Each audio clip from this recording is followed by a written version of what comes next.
Está começando mais um Pod Zoe. Onde eu, você, nós falamos sobre a vida de Deus. E pra quem não sabe, esse é o significado de Zoe, galera. Ihi! Mas, Prazer, Brans. que prazer estar aqui com Mais você mais um, uma hein? vez. Quinto episódio que nós estamos aqui, Tá indo ó, rápido. compartilhando coisas boas com vocês. Sim. E vocês precisam o quê, Brans? Não, precisa engajar com a gente, né? Engajar, Pelo amor de Deus. engajar. Pelo amor dele. Olha aí. Você tem que fazer o quê, Má? Curtir, comentar e compartilhar esse episódio. É isso aí. Vai aí, ó. Clica aí no botão inscreva-se aí no YouTube. Você que tá vendo pelo Isso, YouTube. isso. Você que tá escutando a gente nas outras plataformas. Vai lá no YouTube, se inscreve, curte esse Isso. episódio, porque é importante pra gente. Sim, Ajuda esse episódio a alcançar mais pessoas. sim. O YouTube vai ver que é um episódio, que é um conteúdo relevante e Isso, vai ele entregar vai para mais entregar. pessoas. Exatamente, exatamente. E tem muita visualização, graças a Deus a gente está tendo umas boas visualizações, só que tem pouca gente se inscrevendo. É. E aí você acaba perdendo, tem que ficar procurando, caçando, porque o YouTube não está entendendo que você não está muito afim. Mas você precisa curtir, comentar, dar um engajamento aí para que ele entregue para você. É isso. Né? É isso. Próximo recado, a gente sempre começa os nossos recados, né? Quando que a gente tem episódio novo, A Brands? gente tem episódio novo todo dia 5 e todo dia 20. Oh, glória. Dia 8 horas da noite. 8 horas da noite, dia de pagamento. Você vai estar feliz, compra uma pizza É pra isso. você assistir o episódio. Que Que beleza, você vai ter maravilha. recebido. Então, compra uma pizza, coloca lá no Pod Zoe e ó, não tem coisa melhor. Não tem. Esse vai dia 5, né? Esse vai ser dia 5? Dia 5. Olha aí. É um dia bom. É um dia bom. É um dia bom. Terceiro recado, qual que é, Brands? Zoe Store. Muito boa, essa loja é fantástica. O que a gente encontra na Zoe Store, Má? O que a gente encontra nas Zoe Stores? Nós temos camisetas com artes muito boas, disponíveis para que você possa encomendar. Nós estamos com encomendas da camiseta preta, então se você já encomendou, você já garantiu a sua. Se você ainda não encomendou, corra para Sim, tá tentar acabando o tempo, reservar. galera. Exato. E se você tem interesse em alguma outra, na branca ou na verde, nas outras artes que nós temos, manda uma mensagem no WhatsApp que está lá no perfil do Instagram da loja Zoe Store, para que você não fique sem as suas camisetas, porque elas são muito boas. Sim. E vocês estão plantando no reino, né? Exatamente. Assim, em boa terra. Acho que vocês estão acompanhando aí os modelos. Sim. Tem modelos muito bonitos. O pessoal Muito. capricharam na criatividade. Sim. Então corre lá. Você, além de espalhar a mensagem do reino, você ainda vai estar bem vestido, vai estar elegante, vai estar Exato, bonito. bonito, né? Mostrando quem É Deus é em importante. você. Olha aí, tem o telefone para contato. Sim. Tem o Instagram, jzoe.store. Isso. Corra lá no Instagram, curte já também as coisas que tem lá. Inclusive, quem nos segue no Instagram viu essa semana aí que a gente postou sobre esse moletom que eu tô Exato. usando. Ó, o moletom do Acamp Zoe, que foi desse ano, Explosão Dínamos. E a gente colocou lá para quem tem interesse. Então, se você não tá seguindo o Instagram, você tá perdendo essas postagens. Exatamente. A gente já tá fazendo uma listinha pra gente encomendar esse moletom. E, ó, gente, um moletom de boa qualidade, quentinho, bonito. Atrás tem uma... É confortável. Atrás tem uma arte top. Top, que onde passa chama atenção. Só que Sim. eu vou mostrar, Brands? Não vai. Vou mostrar. Não pode. Você precisa ir no Instagram para ver como é esse moletom atrás. Exatamente. E encomendar. Isso é muito importante. Sim. Ó, de verdade, gente. A gente tá no inverno. A gente tá usando bastante esse moletom esses dias. Então, Só corre usa lá. esse, parece que a gente só tem esse. Exato. Talvez só. Brincadeira. Talvez a gente tá passando uma situação difícil. Brincadeira. Ótimo. Certo. E para o último recadinho lá. Último recado, os nossos Instagrams. Como nos encontrar, onde nos achar. Sim. A gente tem o Instagram do Pod Zoe, né? Então siga lá o Pod Zoe. A gente tem o nosso Instagram pessoal também. A gente sempre posta algumas coisas dos bastidores e tudo mais. E, a gente são pessoas que têm conteúdo, né? A gente com posta umas coisas certeza. legais. Sim, Uns versículos, dia a umas dia, coisas. A produção tá falando que não, mas sim. A produção Sim. vulgo João. Vulgo João, O né? mais Tem que bonito. ser, né? Mas enfim, nos sigam também nas redes sociais para que vocês acompanhem. A gente sempre divulga os links. Quando sair os episódios, a gente sempre posta. Então, nos acompanhem lá para que vocês não percam nada. Sim, exatamente. E vai lá no Instagram do Podzoe, porque você consegue interagir aqui com a gente, mandar Isso, perguntas para os próximos isso. convidados. Exato. Assim como mandaram para a nossa convidada de hoje. A nossa convidada Não, de gostou hoje do é gancho? braba. Gostou do gancho? É Eu muito pensei, boa. elaborei Ficou aqui. pensando o tempo Sim, todo nisso, sim, né? Sim. E Má, Quem que nós temos hoje? Nós temos uma xará de apelido, a Má, também. já a gente apresenta ela. Mas a Maria é uma pessoa fantástica. Vocês estão vendo aí na capa quem é a Maria. Sim. É uma psicóloga, uma neuropsicóloga. Chique, né? Neuropsicóloga. Sim. Eu conheço a Má já tem um bom tempo. Sou suspeita em falar. É uma mulher fantástica, tanto profissionalmente como pessoa, como amiga. Então, eu sei que vocês vão gostar muito dela. Ela é fantástica. Sim. Né, Brandes? Já deu aqui para perceber nesses minutos de conversa que é uma pessoa muito inteligente. Vai ter muita coisa para compartilhar com a gente. Muita. Feliz demais com esse episódio. Sim. Então, com quem nós estamos hoje, Brandes? Com Maria. Uma salva de palmas para Maria! Bem-vinda, Má. Obrigada. Fique à vontade. Você está em casa. Gente, primeiro eu quero agradecer, né, por estar aqui. É um momento rico que a gente consegue conversar, tirar algumas dúvidas de vocês. Agradeço imensamente por estar em casa de volta, né? Usei aí a minha porta de entrada aqui, né? O conhecimento que eu tenho hoje sobre muitas coisas assim mais ocultas. Né, eu aprendi aqui com vocês. Muito bom. A Má, a gente já está aí numa trajetória bem legal. Mas é isso, gente. Obrigada, viu, por estar aqui. E vamos lá, vamos começar, que eu tô ansiosa. Sim, a gente tem muita coisa para conversar, muito assunto para decorrer. E vamos começar com o básico, que é quem é a Maria? Vamos lá. Como a Maria chegou aí.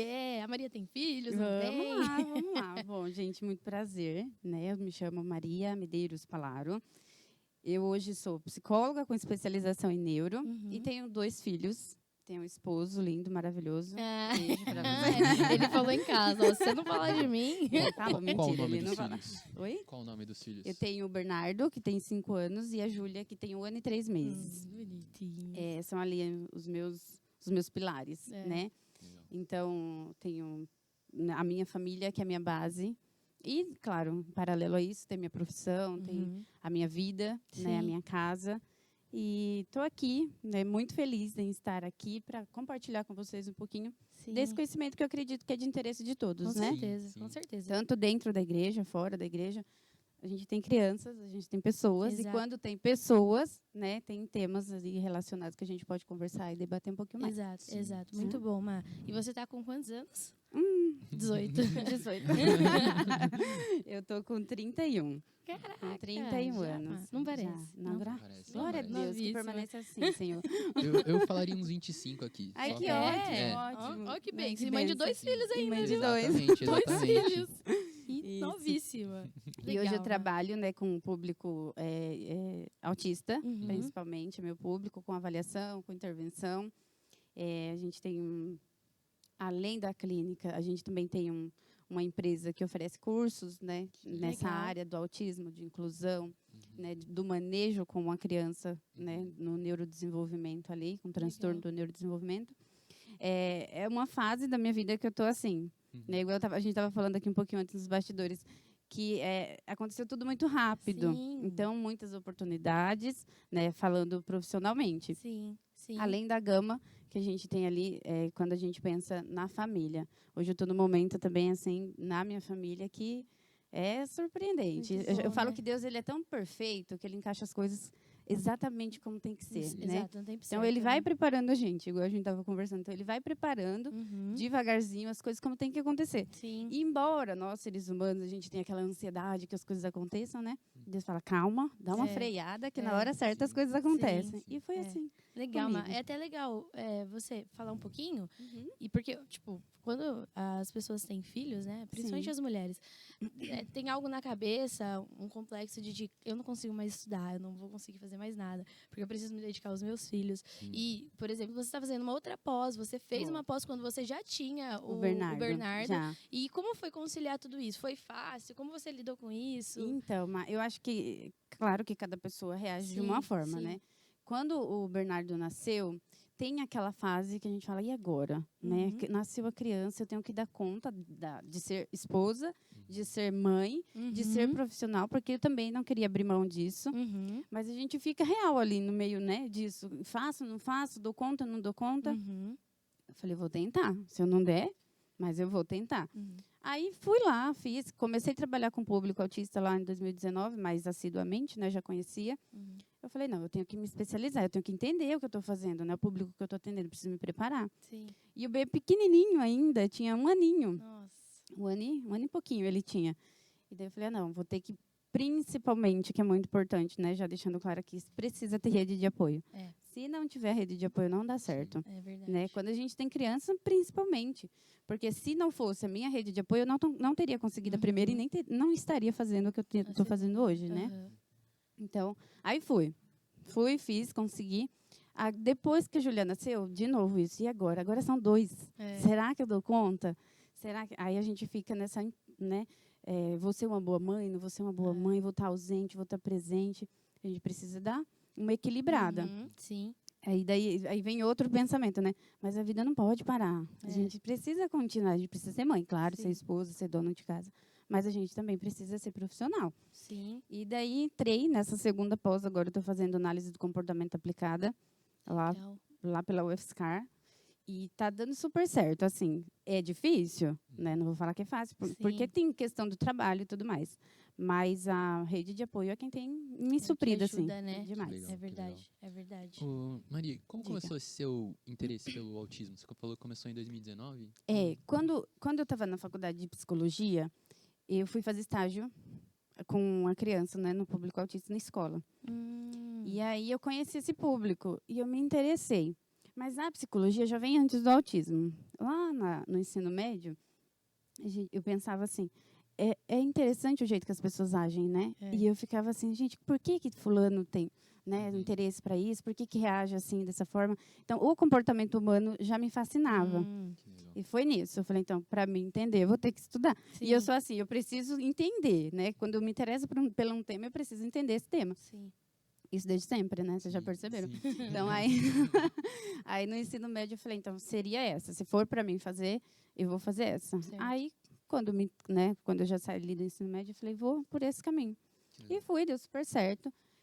Inclusive, hoje eu faço análise do comportamento aplicado, que é para estudar, de fato, o comportamento humano. Né? Como eu estou com o público autista, preciso entender isso desde os primórdios. Então, ajuda bastante. Sim, legal. Já começou a trabalhar com aquilo que te gerou interesse lá no início, né? Foi no estágio já, né? Assim, no começo da faculdade ali, né? Aí, no estágio, eu peguei algumas crianças, né, com transtorno de neurodesenvolvimento, não só com autismo. Peguei uma criança também que tinha...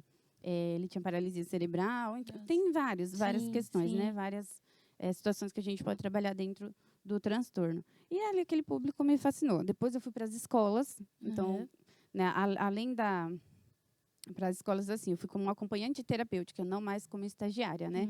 Que o acompanhante terapêutica é uma profissional, né? No meu caso, eu era profissional formada que acompanhava uma criança ali no ambiente escolar dela. Legal, muito bom, Mar. Bom, bastante. Sim. Muito bom. E para acompanhar, precisa ser uma pessoa por criança? Como que funciona o trabalho dentro da escola? Dentro das escolas, é assim, ó, por lei, né? Uma criança que tem um diagnóstico de TEA, de autismo, ela tem direito a uma acompanhante terapêutica, por lei.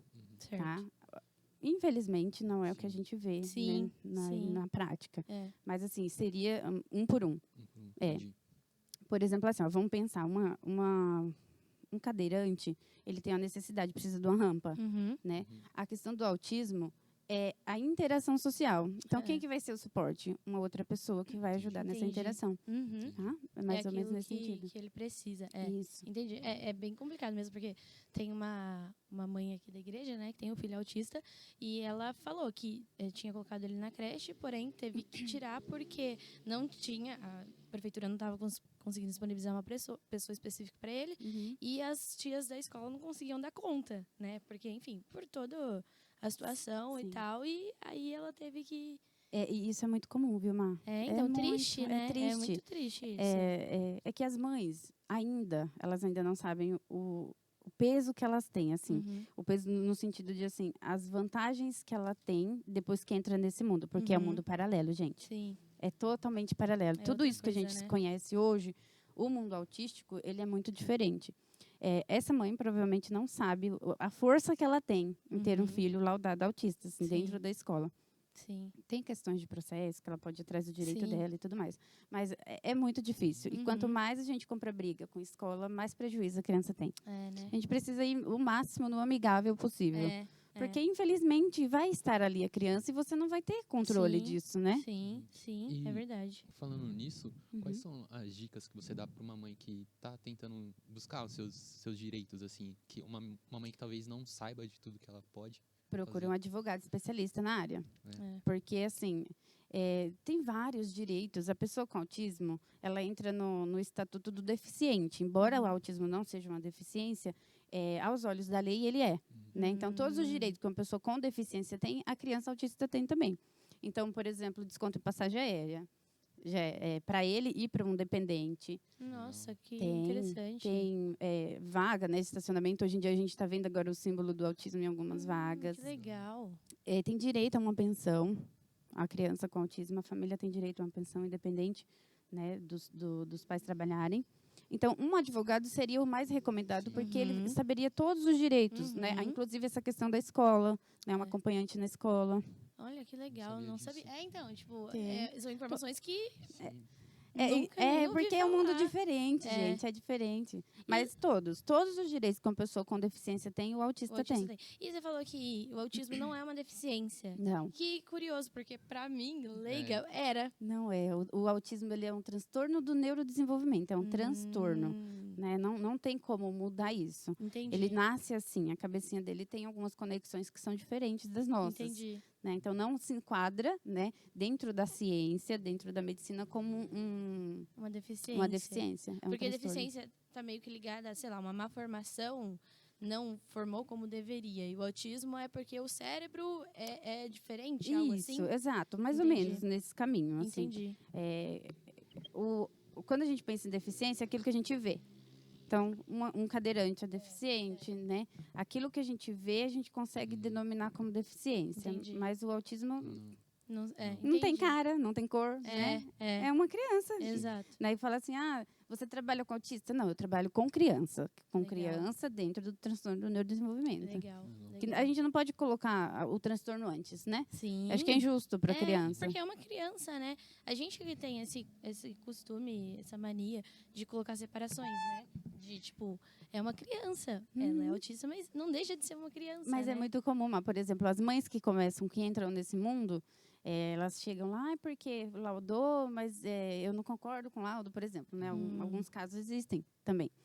E daí, na hora de fazer o tratamento, mas é encaminhada para o tratamento porque tem um laudo. Daí a gente fala assim para as mães, olha, eu não quero saber o CID da sua criança. Para mim é uma criança. A gente vai ver as necessidades que essa criança tem. O CID é o quê? O CID seria CID, por exemplo, F84, que é o CID do autismo. Não F90, quero que é o saber CID do exatamente sobre o TDAH. diagnóstico, entendi. Isso, eu não quero saber do laudo. O laudo, para mim, não importa. O que importa para a gente são as habilidades que essa criança não tem, que a gente vai precisar trabalhar. Certo. Então, as mães já se sentem acolhidas ali. Outro dia, uma mãe falou exatamente isso. Eu falei, olha, independente se ele tem TEA, se ele não tem TEA, se ele tem TDAH, de qualquer coisa, ele tem algum atraso no desenvolvimento? Tem. Eu falei, então é isso que me importa, é isso que a gente vai trabalhar. Precisa trabalhar, né? Que Legal. Que é disso que ele precisa, né? Ele não vai sair por aí distribuindo laudo, olha, eu sou TEA, só TEA. Exato. Não faz... realmente não por essas... Né, esses rótulos que a gente coloca, né? Sim. Não se refere à pessoa como uma pessoa ou uma criança. É o autista. Não, é uma criança. Mas você sabe que às vezes, Má, é ignorância mesmo, de não entender. Sim. Né? Da ignorância de não saber. Né? Então, eu acho que hoje, com a tecnologia que a gente tem, inclusive essa conversa que a gente está tendo, a gente consegue distribuir as informações mais precisas, né? Exato. Então, hoje é mais fácil de a gente conseguir ir quebrando esses tabus aos pouquinhos. Exatamente. Fala que a criança tem, não sei se é correto falar que tem, mas uma criança autista já traz esse um preconceito, um peso, né? Que é bem isso, da pessoa não saber o que é, ou sei lá, as dificuldades que ela vai ter. Exato. Eu fiquei curioso que você falou que transtornos no plural. Quais são os tipos mais comuns, assim, que... isso que eu ia perguntar. Mais comuns. A gente tem o TEA, que é transtorno do espectro autista. A gente tem o TDAH, que é transtorno de déficit de atenção e hiperatividade, que são os dois mais comuns, assim. Aí tem o TOD, que é transtorno opositor desafiador. Aí tem algumas síndromes, né? Síndromes do X frágil, síndrome de Prader-Willi, um monte de coisas. Aí tem a síndrome de Down, que a gente conhece, que é mais conhecida hoje. Tem várias, assim. A gente tem um manual, que chama Manual DSM, né? Manual de Transtornos Mentais. Ele é dessa grossura, assim, a Bíblia. Pra tantos... gente, é a nossa Bíblia na psicologia, porque tudo que a gente precisa tá ali. Encontra ali. É tipo um Vladimir dos advogados. Exato, exatamente. É exatamente isso. Que tudo vai estar doido. ali. Aí, quando a gente fala em CID, é porque tem o CID, né? Tem o DSM e o CID. O CID, ele é o Manual de Transtorno Mental da Europa. E o DSM é dos Estados Unidos. A gente não tem um próprio, né? Então, tem o da Europa. Então, quando a gente vai fazer, por exemplo, um laudo, a gente coloca CID 10, F, não sei o que lá, né? Ou DSM, A6, 0, não sei o que lá. Porque aí a gente tem que especificar os dois. Entendi. É legal que... Muito doido. Isso de não ter no Brasil, né? Na engenharia civil acontece também, principalmente para obras geotécnicas. A gente não tem, tipo, uma norma brasileira que abrange geotécnica. Isso. Aí a gente vai buscar na americana, a gente vai buscar na britânica, que também que é muito forte, e traz para cá. Inclusive, o DSM agora, ele acabou de ser revisado. A gente está na 5ª edição, TR. Lançou agora, em março. É super...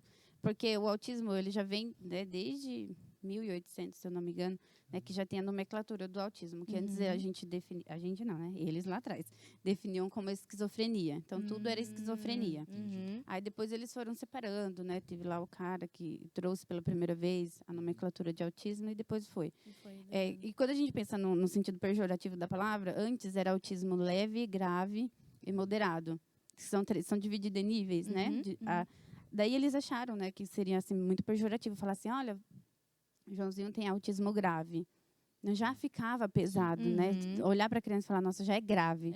Aí então eles dividiram nível de suporte 1, nível de suporte 2 e nível de suporte 3. Então é assim que se refere hoje. Aí agora no TR eles tiveram outra alteração. Então a gente já não fala nível de suporte, a gente fala nível de comprometimento. Né? Porque quando a gente pensa em nível de suporte, né? Não, mentira, desculpa. Nível de comprometimento era lá atrás, quando era grave, né? Então era um comprometimento grave. Depois o nível de suporte, que é quanto aquela criança precisava de suporte.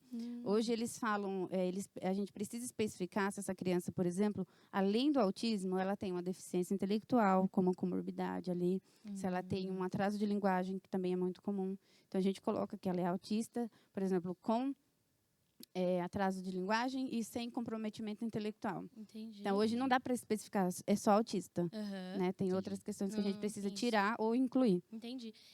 Essa questão, você falou sobre, por exemplo, de atraso de fala, né? É até algo que eu anotei. Quais são...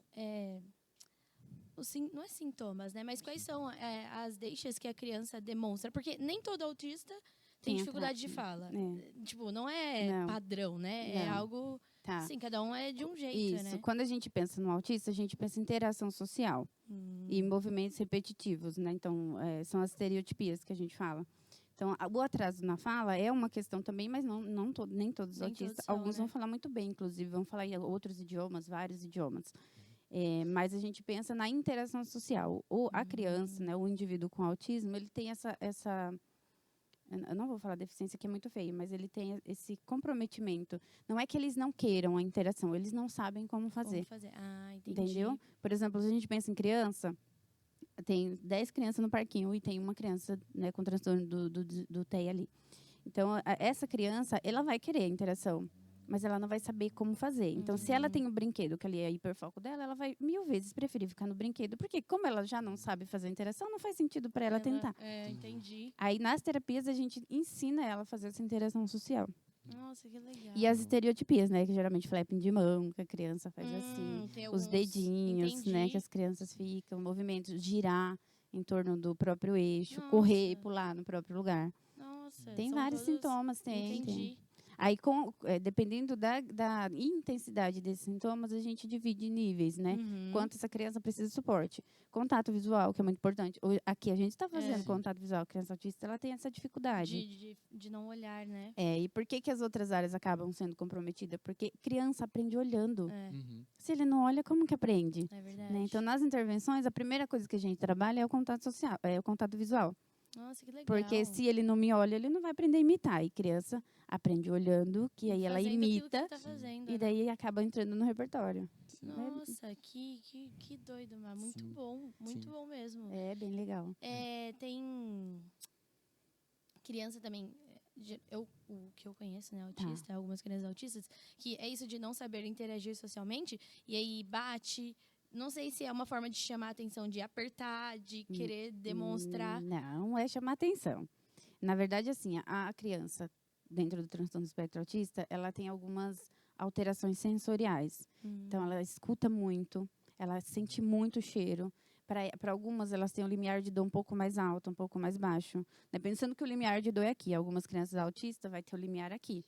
Então, para ela sentir essa dor, ela vai precisar bater. Então, as crianças que geralmente praticam autoagressão, né? Bate a cabecinha, se morde. Porque o limiar de dor dela é alto, ela não está sentindo. Nossa. E tem crianças que é hipo, né? Então, o limiar de dor delas é muito baixo. Então, qualquer toque para ela já dói. É sensível, né? Não é que ela não quer abraço, não é que ela não quer toque. É porque dói. Entendi. Imagina, isso que eu estou fazendo aqui, para elas, é como se fosse um espinho.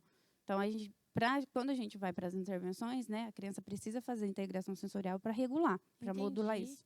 Nossa, são várias coisas. Sim, e que louco, né? Pensar, porque não tem como você generalizar, né? Porque cada criança é muito individual, é único mesmo. E sabe o que é legal? Quando os pais vão para fazer a avaliação, eu desenho mesmo, eu faço um desenho, porque outro dia eu estava fazendo a avaliação e tinha um pai esperando lá fora, que tinha umas 2 crianças.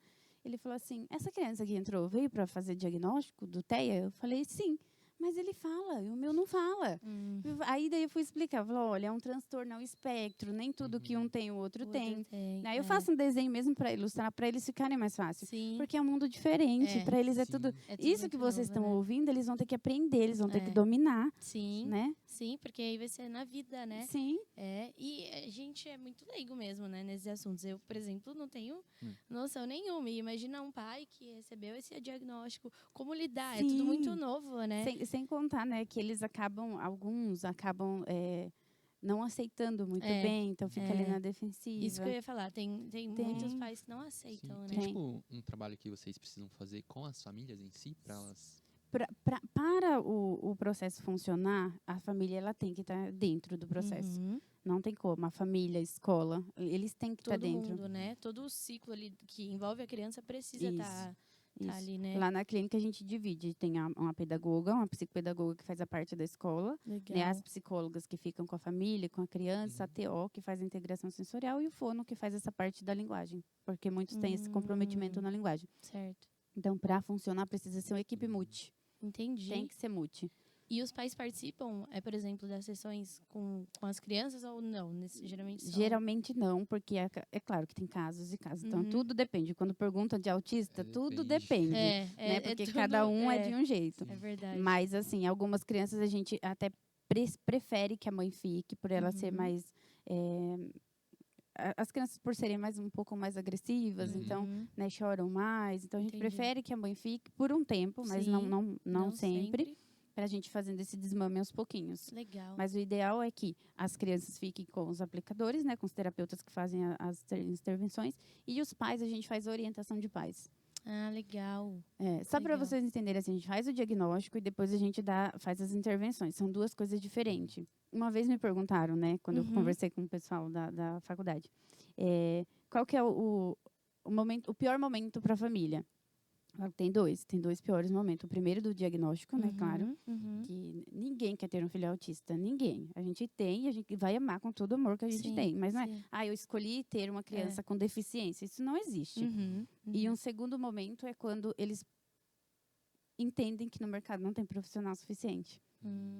Porque daí, o que acontece? Algumas clínicas têm a rotatividade de pessoas muito diferentes e criança autista tem uma dificuldade muito grande com alteração de rotina. É verdade. Mas precisa ter uma rotina. Então, você imagina, a cada 1 mês, 2 meses, está trocando de profissional? É verdade. Então, eles têm essas 2 grandes dificuldades. A hora do diagnóstico ali e o início das intervenções. Até achar uma clínica legal, que faz um bom trabalho.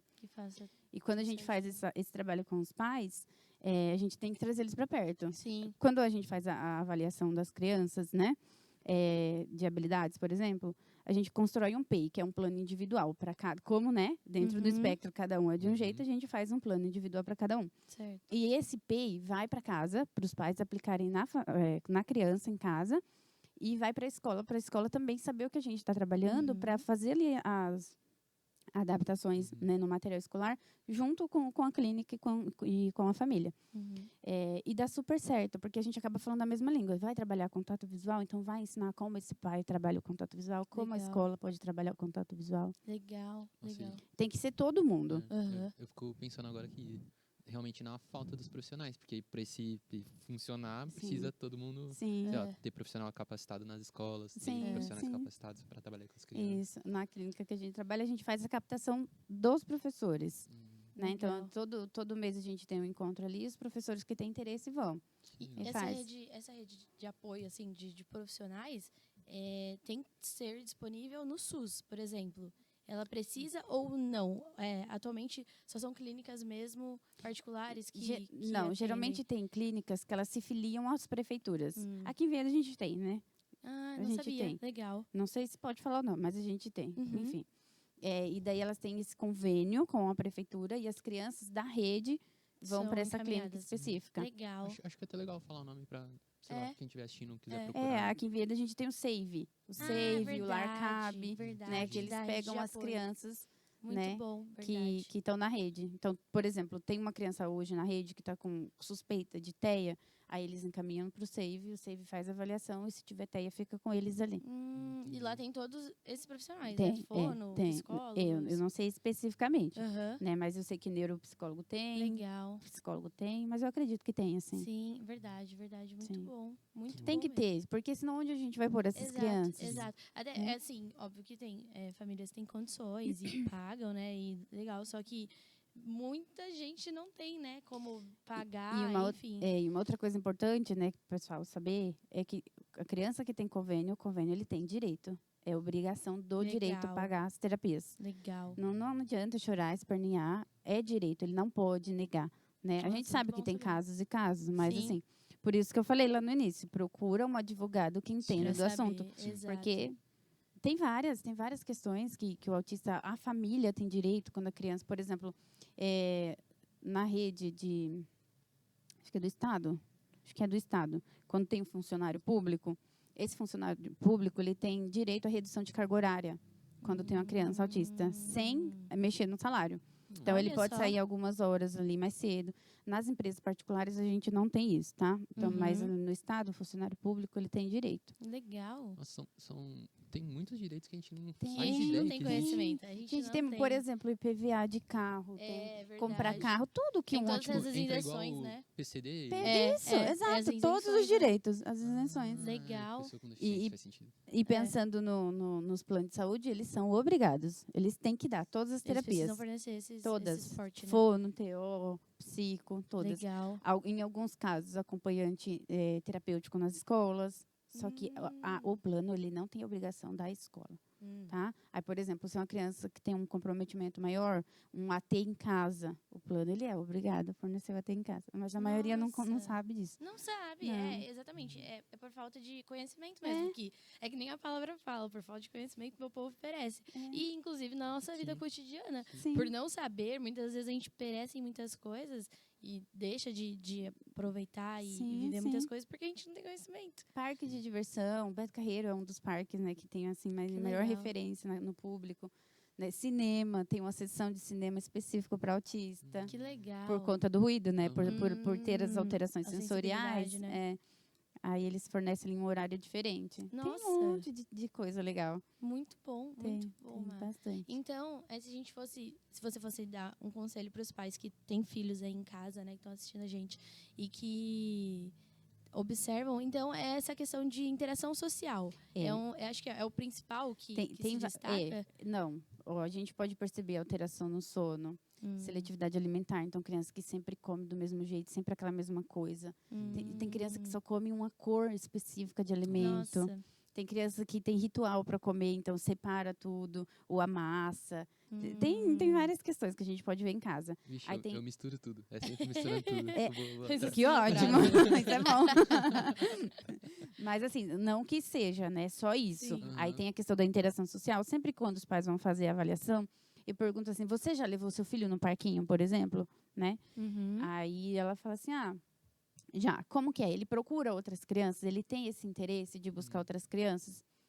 não, ele prefere brincar ali do jeitinho dele, porque tem um jeito diferente de brincar também, né? Quando a gente aprende que um brinquedo, por exemplo, um caminhãozinho, né? Ele é para subir, descer a montanha, passar embaixo da pontezinha, isso é um brincar, né? Típico. A criança com TEA, ele vai se interessar por uma parte do carrinho. Para ele, o carrinho não é um brinquedo, é um objeto que vai fornecer uma parte para ele brincar. Então, por exemplo, tem carrinho que tem caçambinha. Então, a criança vai ficar brincando só com a caçamba, só com a rodinha. É muito comum da rodinha, da criança ficar girando a rodinha. Né? O volante do carrinho. Então, uma parte específica do brinquedo. Nossa, São várias coisinhas, isso. né? Assim, os pais ter a sensibilidade mesmo, o olhar pros filhos, e assim, né? A gente não julga, porque o desenvolvimento infantil, ele existe, né, ali um processo ali, uma faixa etária que tem que acontecer, mas os pais, eles não vão saber disso, né? A maioria fala, mas é meu primeiro filho, eu não sabia se fazia isso, se não fazia. Não tem essa noção, tem crianças que, inclusive tem criança que a gente está em investigação, que eu já tenho certeza que está dentro do espectro, mas a gente precisa fazer avaliação e tudo mais. A criança vomita para brincar com vômito. Olha que perigo. Nossa. Tem umas coisas assim. As crianças que não param. Então, aquela criança que está 1000 por hora. Ou fica pulando em frente à TV, sabe? É muito comum dentro do TEA as crianças fazer isso. Não só isso, tá, gente? Sim. Que é um transtorno. É um espectro, na verdade. Então, fica pulando ali no mesmo lugar. Fica correndo de um lado para o outro. Anda nas pontas dos pés Anda também, na pontinha, né? do pé. O contato visual. Nossa. Né? A seletividade alimentar, problema com sono, que está muito associado ao transtorno do sono. Sim. E geralmente o que acontece? A criança com TEA que tem transtorno do sono, a família acaba ficando, né? Entra ali dentro do transtorno. Sim. Porque se não dorme, a criança não dorme, a mãe não dorme, o pai não dorme. E daí gera. Sim. Tem uma faixa etária, assim, que já é possível perceber? Desde bebê. Desde bebê já dá Desde bebê, já. Tem bebês que ficam brincando muito com as mãozinhas.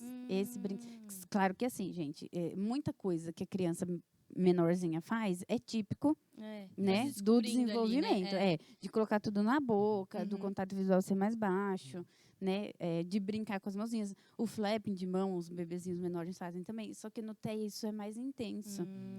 Então, a criança que tem crises muito prolongadas, a criança, por exemplo, vai no shopping, uma criança atípica, né?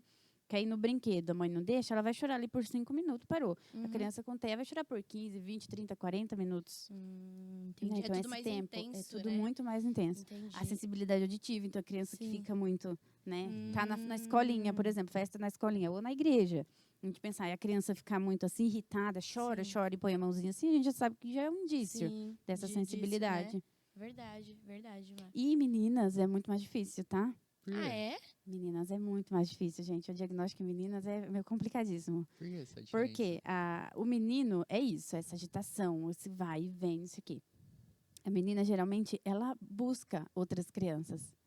O menino não tem essa dificuldade. A menina busca, só que ela não modula a brincadeira. Então, sempre fica aquela menina chata. Que nenhuma outra amiguinha quer brincar.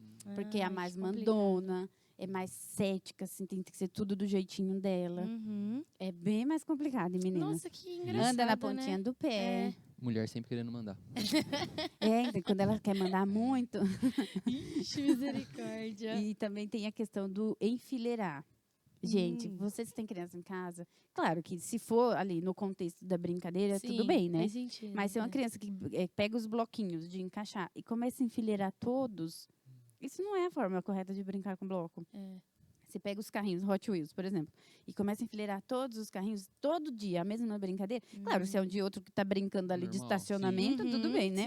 Mas aí, se a criança começa a fazer isso com tudo, aí enfileira os carrinhos, enfileira os bloquinhos, enfileira os animaizinhos.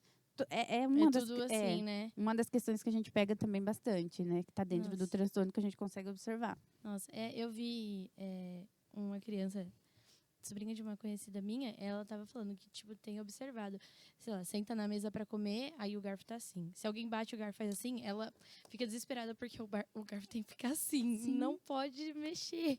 E ela falou, eu acho que tem alguma coisa aí. Enfim, até conversou com a mãe. Porque assim, ela fica num estado de nervo de que as coisas não podem sair do controle, né? É porque tem que ser por ordem espacial, por exemplo. Cada coisa no lugar. Entendeu? Aí quando a gente faz as perguntas na avaliação, pra ver se tem TEA, né, a criança, a gente pergunta essa questão de enfileirar, se por ordem de cor, que tem criança que enfileira por ordem de cor, por ordem de tamanho, por espaço. Então, primeiro essa xícara, depois o caderno, depois não sei o quê. Então, para elas são bem rígidas, assim. É uma questão que a gente observa também, essa inflexibilidade cognitiva. Então, quando eles pensam que é assim, não adianta. A gente percebe, por exemplo, quando alteração na rotina, né? É uma criança que vai para a escola sempre fazendo o mesmo caminho. Se por alguma questão está tendo obra e a mãe precisa mudar, essa criança já entra em disruptivo, que a gente chama, né, nessa birra, e ela não consegue controlar. Por quê? E as mães precisam parar o carro para tentar fazer alguma coisa e às vezes nem consegue. Porque na cabecinha deles é como se fosse um mapa mental. Eles precisam fazer aquele caminho, porque se você altera, você está fazendo errado, né? Então, aí entra no disruptivo, aí começa a chorar. O não para eles é assim muito difícil. Né? É tudo muito intenso. É tudo muito intenso. Isso que eu ia falar. São vários sinais, né? Tem muitos sinais. São muitos detalhezinhos, né? Sim. Uma vez eu vi uma moça falando, eu não lembro onde eu vi, aí eu até te perguntar, até coloquei para eu perguntar, sobre a exposição de telas a telas precocemente. Isso interfere no desenvolvimento da criança e pode agravar coisas na criança? A exposição de telas já é comprovado cientificamente. Ela vai dar alguma alteração, algum atraso nessa criança. Mas, que fique claro, a exposição de telas não deixa a criança com autismo. A criança já nasce, é neurológico. Ela não é algo que vai não é algo que desenvolve. Não, claro que a exposição de tela vai piorar o desenvolvimento dessa criança. Se é uma criança que já tem um comprometimento e fica muito tempo com tela, aí... O que a gente pode usar muito com tela, quando a criança tem assim, esses apegos, né? É usar como reforçador. Então, nas terapias, a gente pode usar a tela como reforçador. A criança precisa me olhar, fazer contato visual. Então, ela vai pegar o celular e falar, olha, fulaninho, o celular, porque ele vai ser obrigado a olhar nessa direção. Entendi. Então, a gente pode usar como favorecendo como uma ferramenta. Sim, entendi. Mas, obviamente, que a exposição de tela ela vai causar algum tipo de atraso. Né? Não que vai desenvolver um transtorno, entendi. Né? Mas atraso, certamente. Com certeza vai desenvolver, né? E a gente vem numa geração muito exposta, né? A tecnologias, né? As crianças hoje nascem sabendo mexer no celular. É engraçado demais. O dedinho sabe para onde ir, onde clicar, como fazer. É exatamente isso, Má. A gente está numa geração, a gente está vivendo um momento que a tela ela é muito, né? Faz parte ali. Você sai sem dinheiro, sem carteira, sem documento, mas o celular... Você tem o seu celular, então você tem tudo. Exatamente. E a criança, não tem como a gente falar assim, olha, pai, você tem que deixar 0 tela pro seu filho. Isso não vai acontecer. É na ingenuidade do profissional falar isso, né? Sim. Porque não vai rolar. Então, a gente fala, fica menos tempo, né? Fragmenta esse tempo que a criança vai ficar, para não deixar muito tempo ali. Senão, a criança já tem dificuldade de interação. Né? Pensando num TEA. Já tem dificuldade de interação. Se ela fica o tempo todo, ela e o celular... Aí que ela não vai querer interagir mesmo. Não. Assim, para ela tá tudo bem, né? É verdade. Muito bom, Má. Muito bom mesmo de pensar. Tem uma dúvida em relação a essa dependência das crianças. Se vai chegar uma fase que o profissional já trabalhou o que tinha para trabalhar, ela vai se tornar independente. Tem uma idade que... Não, até aquela idade a criança vai ser dependente mesmo. Você sabe que essa sua dúvida é a dúvida dos planos, né? Dos planos de saúde. Uma vez que eles têm obrigação de dar as terapias, até quando que eu vou precisar fornecer? Nossa, que doido. É bem louco. Tá vendo? Envolve muita coisa. Sim, eles já estão pensando quando eles vão ter que gastar. Sim, porque eles são obrigados, eles não têm o que fazer, né? Então, assim, o que a gente pode perceber é que às vezes a criança faz menos terapia. Por exemplo, eu avalio a criança e eu percebo que ela precisa de, 6 horas semanais de terapia. Conforme ela for tendo ganhos, a gente pode diminuir. Aí vai, ao invés de 6 horas, 4 horas. Quando chega ali na fase da adolescência, a gente começa a diminuir esse tempo, porque a gente trabalha mais a interação social. E a VDs, né, que é atividade de vida diária, escovar o dente, tomar banho, esse tipo de coisa. Então, o que vai acontecer? Ele vai ter alta, mais ou menos, né? Depende. Ele vai ter alta mais ou menos, porque dependendo do comprometimento dele, ele não vai ter alta nunca. Claro que provavelmente ele não vai precisar ficar passando em terapia na quantidade que ele fica hoje, pequenininho. Né? Porque agora, por que é importante a intervenção precoce? Por que o diagnóstico do autismo lá na primeira infância ela é importante? Porque a criança faz conexões, né, neurais. Então, na fase dos pequenininhos, eles fazem mais. Então, se tem alguma coisa ali que está meio errada, a gente consegue consertar, porque a gente estimula o que é bom. Legal. Aí, daí, quando chega nessa fase, aí ele já vai estar mais... O intuito da gente, quando trabalha crianças, é deixar eles independentes. Então, se é uma criança que consegue ir no mercado comprar um pão, né? Se é uma criança que consegue... Uma criança não, né? Já é um adulto. Que consegue sacar um dinheiro, que consegue fazer um trabalho, né? Dentro do PCD que ele consiga fazer. Então, a gente precisa deixar ele independente. A partir do momento que ele fica independente, que ele consegue se virar, aí ele está de alta. Claro que as questões emocionais precisam trabalhar, porque o índice de suicídio no autismo é muito alto. Nossa. Principalmente no nível de suporte 1, porque eles têm um entendimento maior. Entendi. Nossa, que gozado, né? Porque, teoricamente, eles são um pouco mais independentes, né? Mas é por isso. Porque se ele tem consciência das dificuldades dele, entende? Se ele tem consciência de que tem outras pessoas fazendo coisas que ele não consegue fazer, acaba... Aí vem a questão do bullying na escola. Nossa, é muito complicado. Eu até tinha anotado isso para perguntar. Como vocês trabalham isso sobre preconceito, sobre o bullying na escola, sobre as crianças? História social. Tudo funciona com autismo, com história social. Então, a gente fala sempre numa terceira pessoa. Por exemplo, tem Joãozinho que tem um comportamento de... Deixa eu pensar. Não sei.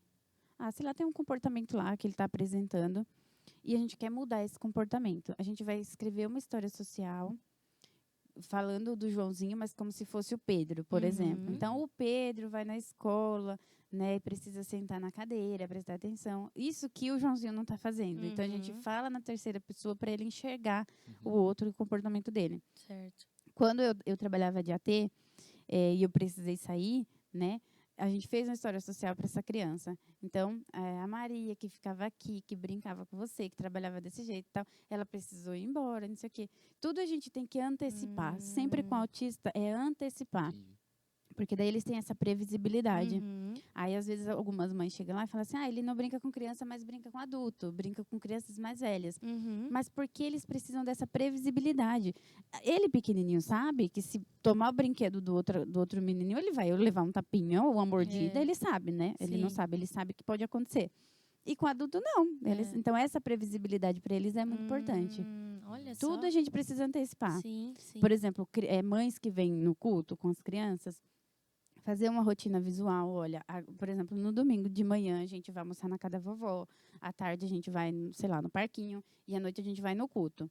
Então, mostrar para eles, porque eles são muito visuais, tudo é muito visual. Então, para eles entenderem o processo que vai acontecer o dia. Né? Aí, por exemplo, dentro da igreja, Ministério Infantil, né? A gente fazer essas fichas visuais para eles entenderem. Agora é hora do culto, do louvor, depois a gente vai lá no Ministério Infantil, na escolinha, e você vai fazer isso e isso, e depois a gente vai embora.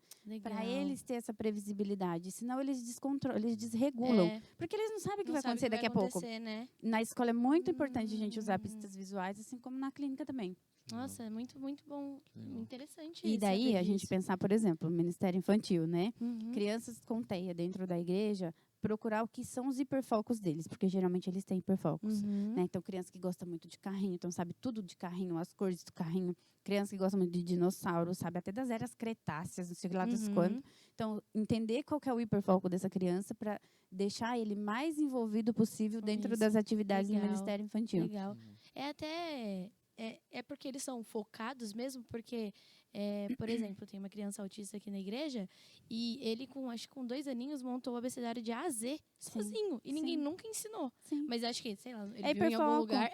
E aí ele focou e ele sabia como colocar. É muito que assim, doido, o que eles tiverem interesse, eles vão saber tudo. Eles vão se dedicar ali mesmo, né? De cabeça. Eu acompanhei umas 2, gêmeos, né? São gêmeos ainda. E o hiperfoco deles era bandeiras. Então, todas as bandeiras do mundo, gente, vocês têm noção?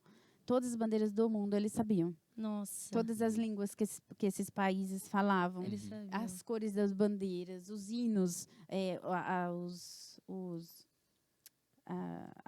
esqueci o nome que fala. Então, enfim, tudo daquele país, a língua que fala, como que é as pessoas, tudo, eles sabiam. Nossa. Porque era E eles tinham o quê? 4 anos. Nossa. 4 anos.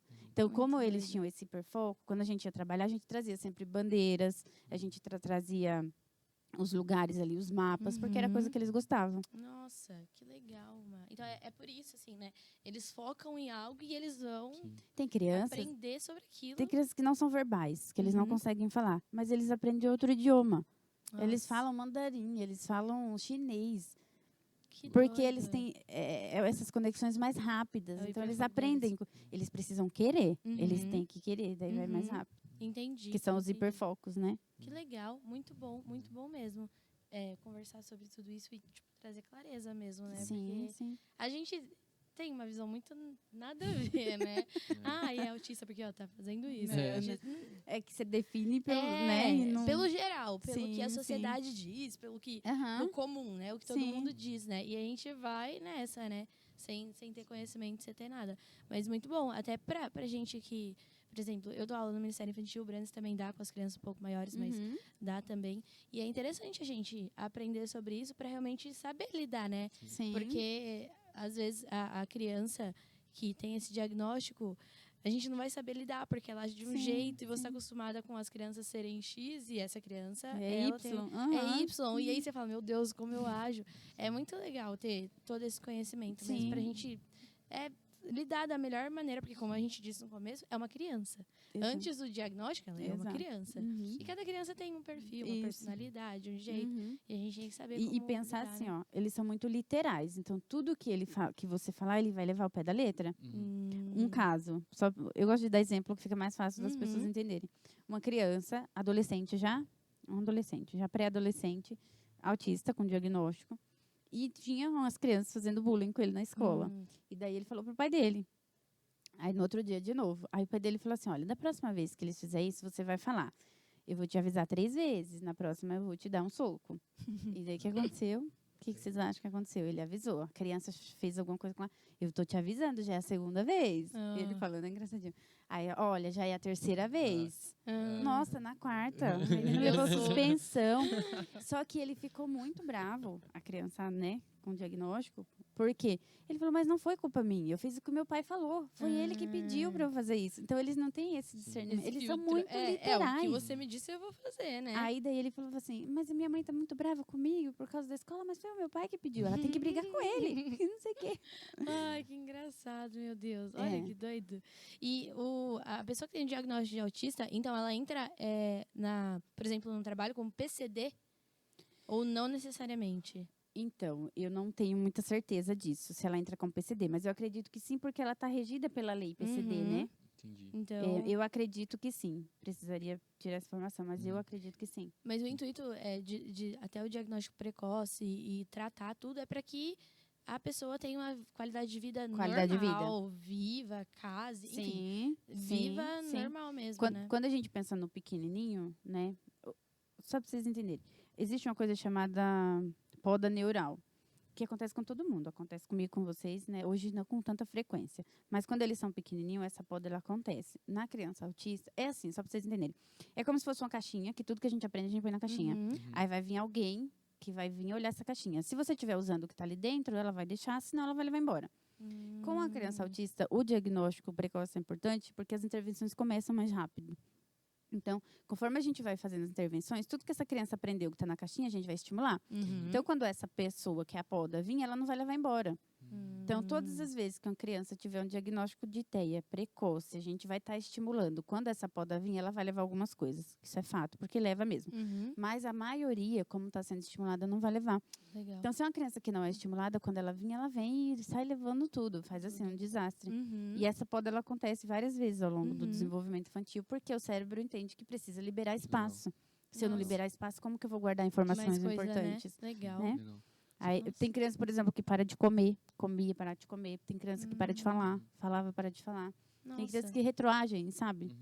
Porque não estava sendo estimulado o suficiente. Nossa. Por isso que o diagnóstico precoce, ele é importantíssimo. Você falou que o ideal, assim, no melhor dos cenários, é identificar na primeira infância. O que é a primeira infância? A primeira infância ali, na pré-escola, até os 4 aninhos. É claro que hoje a gente já sabe, né, que em bebês o diagnóstico ele já está sendo possível. Não é que o médico vai laudar o bebê, tá? Mas ele vai falar, olha, tem indícios. Tem até agora no DSM, no revisado, que eles falam de um autismo... Ai, não é entubado. É como se fosse um autismo... Ai, esqueci a palavra, gente. Mas assim, como se fosse um autismo ali provisório, é essa a palavra. Autista provisório, porque tem indícios de autismo, tem características de autismo. Um pré-diagnóstico. Só que ele não pode laudar por conta da idade, que geralmente eles laudam. É bebê. A partir de qual idade você já pode laudar? Depende. Depende dos sintomas, a gravidade dos sintomas e a intensidade dos sintomas.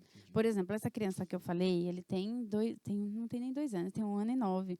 E ele já brinca com o vômito. Ele provoca o próprio vômito e tem muito flapping, tem muita estereotipia, e bate a cabeça, e se morde. Então, assim, tá visível ali, a gente já sabe. Intenso, são sintomas que machucam a própria criança, até, né? Afetam o seu físico, autolesão, né? Que eles praticam, às vezes com ele ou com outras crianças. Então, esses pequenininhos que tá muito assim, eles já conseguem laudar, até por conta dos direitos que ele vai ter na escola e tudo mais. Mas, assim, quando não está muito claro, aí os médicos mandam para intervenção, os neuropediatras, né? Mandam para intervenção e daí vai trabalhando. Se ao longo ali de 6 meses a criança adquiriu aquelas habilidades que não tinha, beleza, era só um atraso, bola para frente. Se ele continua, apresenta mais dificuldades, a gente sabe que é o TEA mesmo. Quais profissionais podem fazer esse diagnóstico? O psiquiatra, se tiver especialização em transtorno do neurodesenvolvimento, e o neuropediatra, se tiver especialização. Entendi. O que acontece é que, assim, ó, por exemplo, vamos pensar que tem uma mãe que está suspeitando que a criança é TEA. Então, ela vai procurar o neuropediatra, vai marcar com o neuropediatra. O neuropediatra, muitas vezes, manda para a neuropsicóloga, que daí a gente faz a avaliação. Aí, a gente faz um laudo e manda para o neuropediatra de volta. Aí, a partir daquele laudo, aí ele vai ver se tem realmente alguns sintomas, se está condizente, aí ele lauda. Mas esse é o caminho. E você falou sobre o neuropediatra, porque é um médico mesmo, né? Especialista. Isso.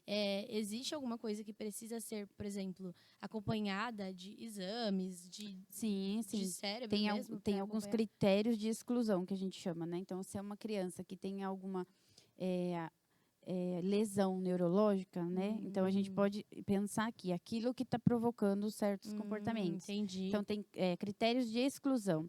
E aí precisa ser tratado aquilo de maneira medicinal mesmo, médico. Às vezes medicamentosa, às vezes com intervenções só. Entendi. Por exemplo, no TDAH, a gente tem alguns sintomas que se parecem muito com processamento auditivo, alteração no processamento auditivo. São basicamente as mesmas coisas que o processamento auditivo traz, que o TDAH traz também. Quando a gente faz a avaliação, que a gente pede o exame de processamento auditivo, que a criança tem alteração, a gente fala, vai primeiro tratar a alteração no processamento auditivo para depois tentar uma hipótese diagnóstica do TDAH. Porque a gente precisa excluir uma coisa para depois. Porque, infelizmente, ainda não temos, né, exames de imagem ou exames de sangue que dizem é TEA, não é TEA. Né? É TDAH, não é TDAH. É tudo clínico, é muito clínico, é muita observação. Acompanhamento ali, né? Entendi. E tem muitas síndromes associadas ao autismo, por exemplo, síndrome do X frágil, que daí essas síndromes a gente consegue pegar com o exame genético. Que daí pede exame genético também. Entendi, que legal, não sabia. O TDAH é um transtorno, é atenção. É déficit de atenção e hiperatividade. Ele pode ser de 3 jeitos. O combinado, que é realmente um déficit de atenção e uma hiperatividade e impulsividade. Só desatenção ou só hiperatividade e impulsividade. Entendi, pode São ser. 3. Entendi, pode ser. Entendi. E no TEA também é comum, né? Ser comorbidade com TDAH. Uma criança com TEA com comorbidade com TDAH. Então, tem 2 CIDs. Geralmente, a criança não tem um CID só. Geralmente, algumas crianças têm vários. Uma criança com síndrome de Down, por exemplo, tem criança que tem 20 CIDs associados. Bastante, né? Não é regra, tá? Sim. A síndrome de Down é um transtorno ou ela é uma má formação? Ela é uma alteração genética no cromossomo, né? Verdade. No cromossomo 21. Né? Verdade. E aí, envolve todo... tanto física, né? Porque acho que uma grande parte de pessoas que têm o diagnóstico tem problemas no coração, precisam operar e tudo mais. E aí, desenvolvimento neurológico também, né? Às vezes cognitivo, é uma criança que tem uma deficiência intelectual, né? Ali como comorbidade. Tem vários. O síndrome de Down é muito mais comum ter vários CIDs, assim. Né? Não é? Síndrome de Down também é meio que perceptível visualmente, né? Que a gente consegue identificar. Tem algumas... As síndromes, elas são geralmente assim, né? A gente tem alteração de fenótipo, então a face é diferente. Tem crianças... a síndrome de Engelmann, que chama, que é muito parecido com o autista, mas eles são super sociáveis. Só que são sociáveis de maneira, assim, mais abrangente. Então, eles não têm muita noção do social. Aquelas crianças que chegam, que brincam, todo mundo que dá risada. Não tem motivo para dar risada, mas ele está dando risada. E também tem uma alteração de face, né? Genética. A gente consegue ver o fenótipo da face é diferente. Nossa, que doido. Quando tem essas alterações, é mais fácil da gente identificar, né? Uma vez que a gente conheça. Né? E tem famílias que chegam e é notório o fenótipo de face diferente, mas a família não vê. Não percebe? Não. Será que é aquilo de não querer aceitar? De eu sei, mas eu não aceito o diagnóstico, então eu acho que tem os dois casos. Fecha a outra. Eu falo só com a peneira, né? Eu acho que tem os dois casos. Eu acho que tem, de fato, a família que que é leiga mesmo. Nem né? Aquelas noção, mais carentes, né? Que falam, nossa, mas é tudo tão comum, minha família é toda assim, entende? E daí nós não vamos ter esse entendimento. E tem família que é uma negação. E a gente precisa trabalhar a negação. E geralmente essas famílias que têm essa dificuldade, essa negação, vocês aconselham passar por terapia, procurar psicólogos para... Sim, antes a gente... É que assim, quando a gente vai trabalhar com a criança, a gente tem que pensar na criança. E a família está envolvida. Então, a gente usa muito a criança a favor disso. Fala, olha, tudo bem. Inclusive, eu dei uma devolutiva dessa esses dias para uma avó que ela não aceita. A criança dela é aquela criança que é zero interação, não brinca. E daí eu falei, olha, eu não tô aqui para te convencer, né, que ele é autista. Não é o que eu acho, não é o que você acha, é o que é. O autismo, ele não se esconde. Conforme o tempo vai passando, a criança vai aumentando, a intensidade das questões que a criança tem, ela tende a aumentar. Sim. Então, se você não quiser aceitar o diagnóstico, tudo bem. Mas vamos pensar no desenvolvimento dele. Ele está com atraso em tal fase, né, nessas questões. É isso que você quer? Senão, tudo bem, você pode virar as costas de ir embora. É o seu filho, independente, né, o seu neto, independente do que você quiser. Sim. Mas se você falar assim, olha, eu quero que trabalhe, o que está atrasado, a gente vai trabalhar. E é isso que a gente vai trabalhar. Aí volta na questão do CID, não é o CID. Né, é o desenvolvimento dele. Né? Exato. Legal. E outra coisa que é muito comum, quando a gente faz avaliação, é um dos pais terem o TEA. Não acredito. Sim. Olha só. Sim, e a gente conviveu a vida isso? inteira.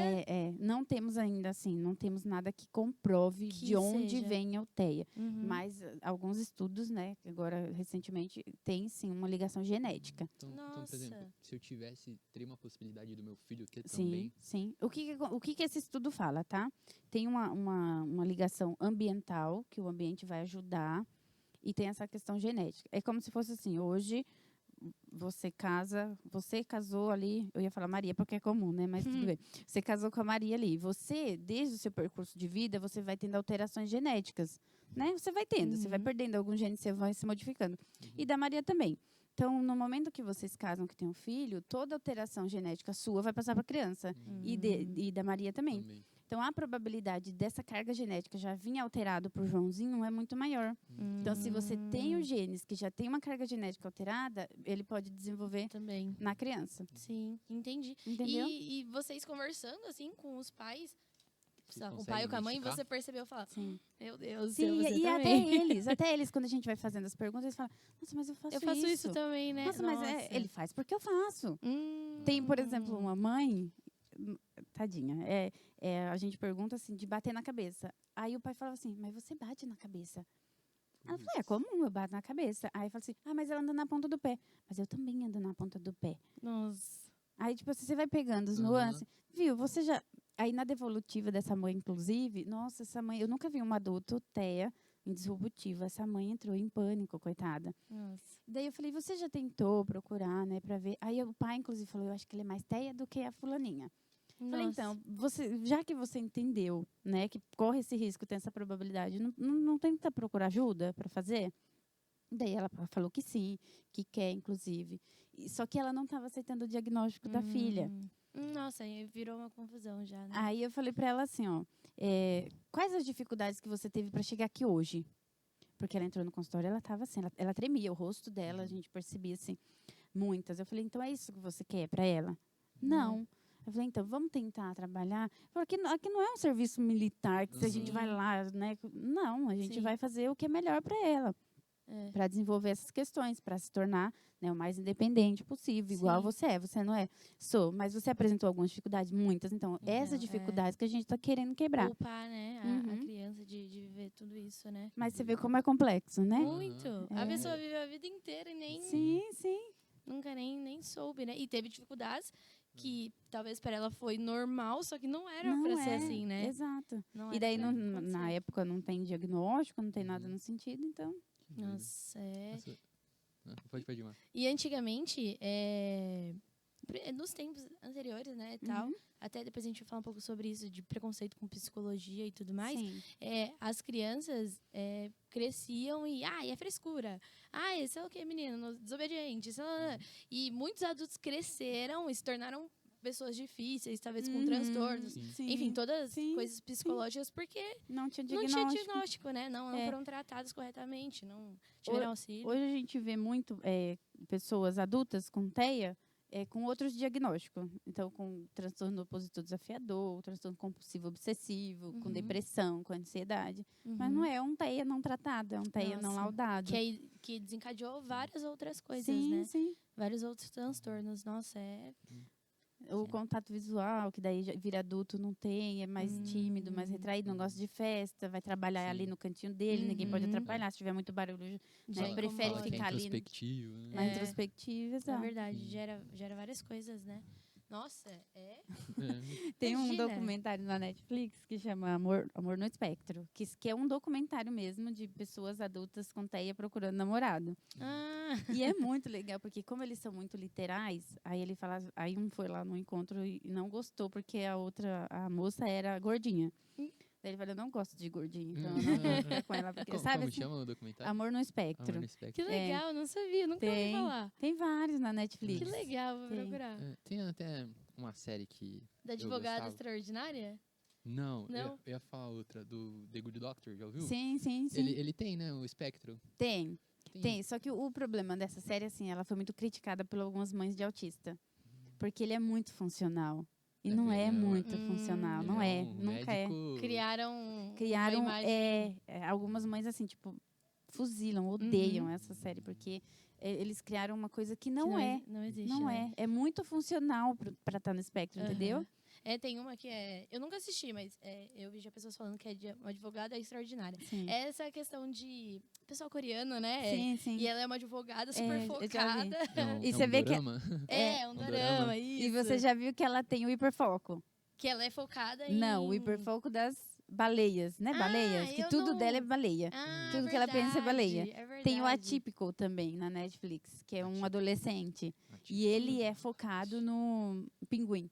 Tudo dele é pinguim. E esse do Atípicos eu acho melhor do que do Good Doctor. Porque ela fala mais a realidade de como né, a situação. Olha, porque você assiste The Good Doctor, você fala, não, eu queria ter então, porque o cara é um gênio. Top. Não é assim. Aquilo de idealizar e achar que é do que ouviu falar, né? Não. Eles trazem um pouco, né, das dificuldades sensoriais e tudo mais, mas é mais que aquilo, né? É assim, se a gente for pensar na inteligência, é de fato. Quando eles focam, porque talvez eu acho que o do Good Doctor, o hiperfoco dele é a medicina, né?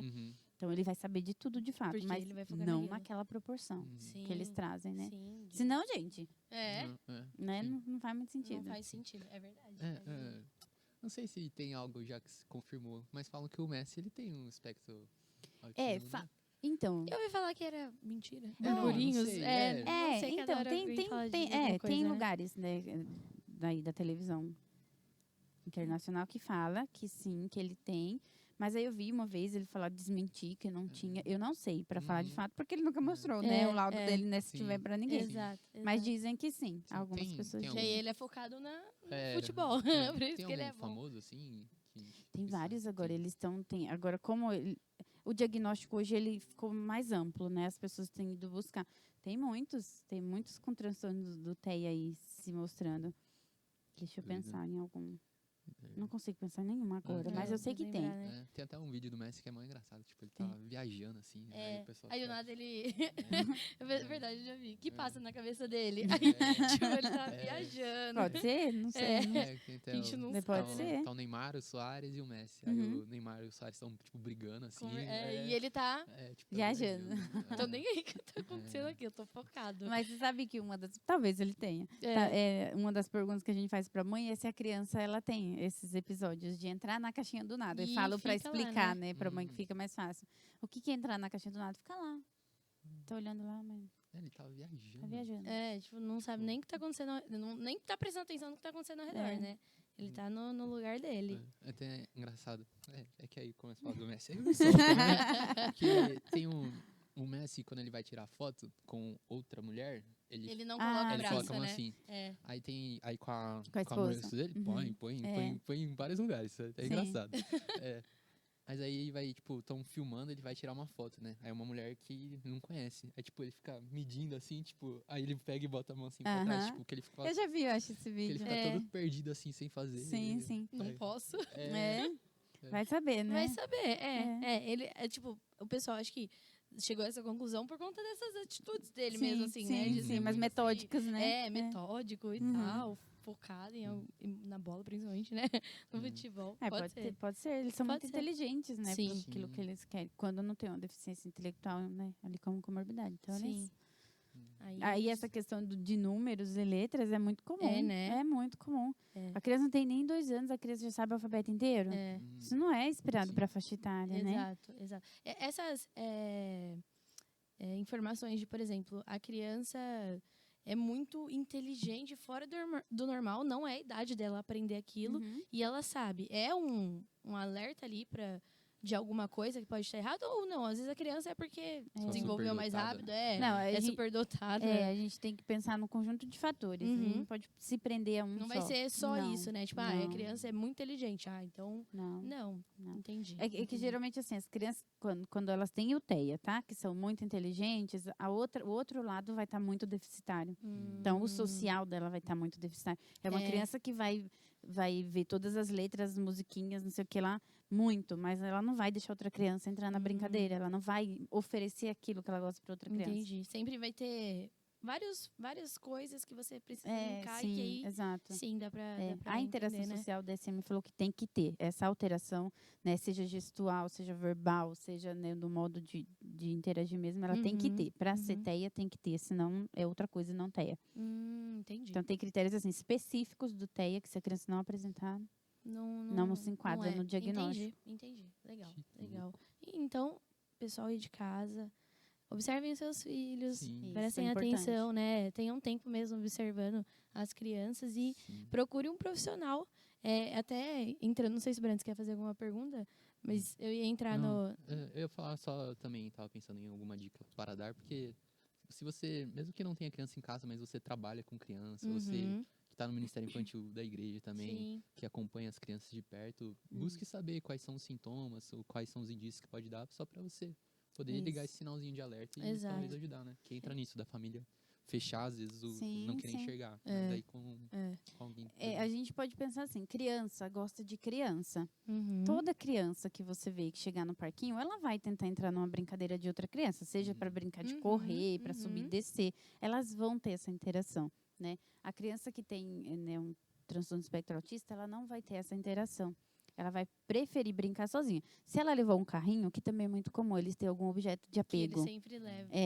Tem um objeto de apego. Tinha uma criança que ele apresentava alguns indícios, mas não tantos, mas toda brincadeira ele estava com alguma coisa na mão.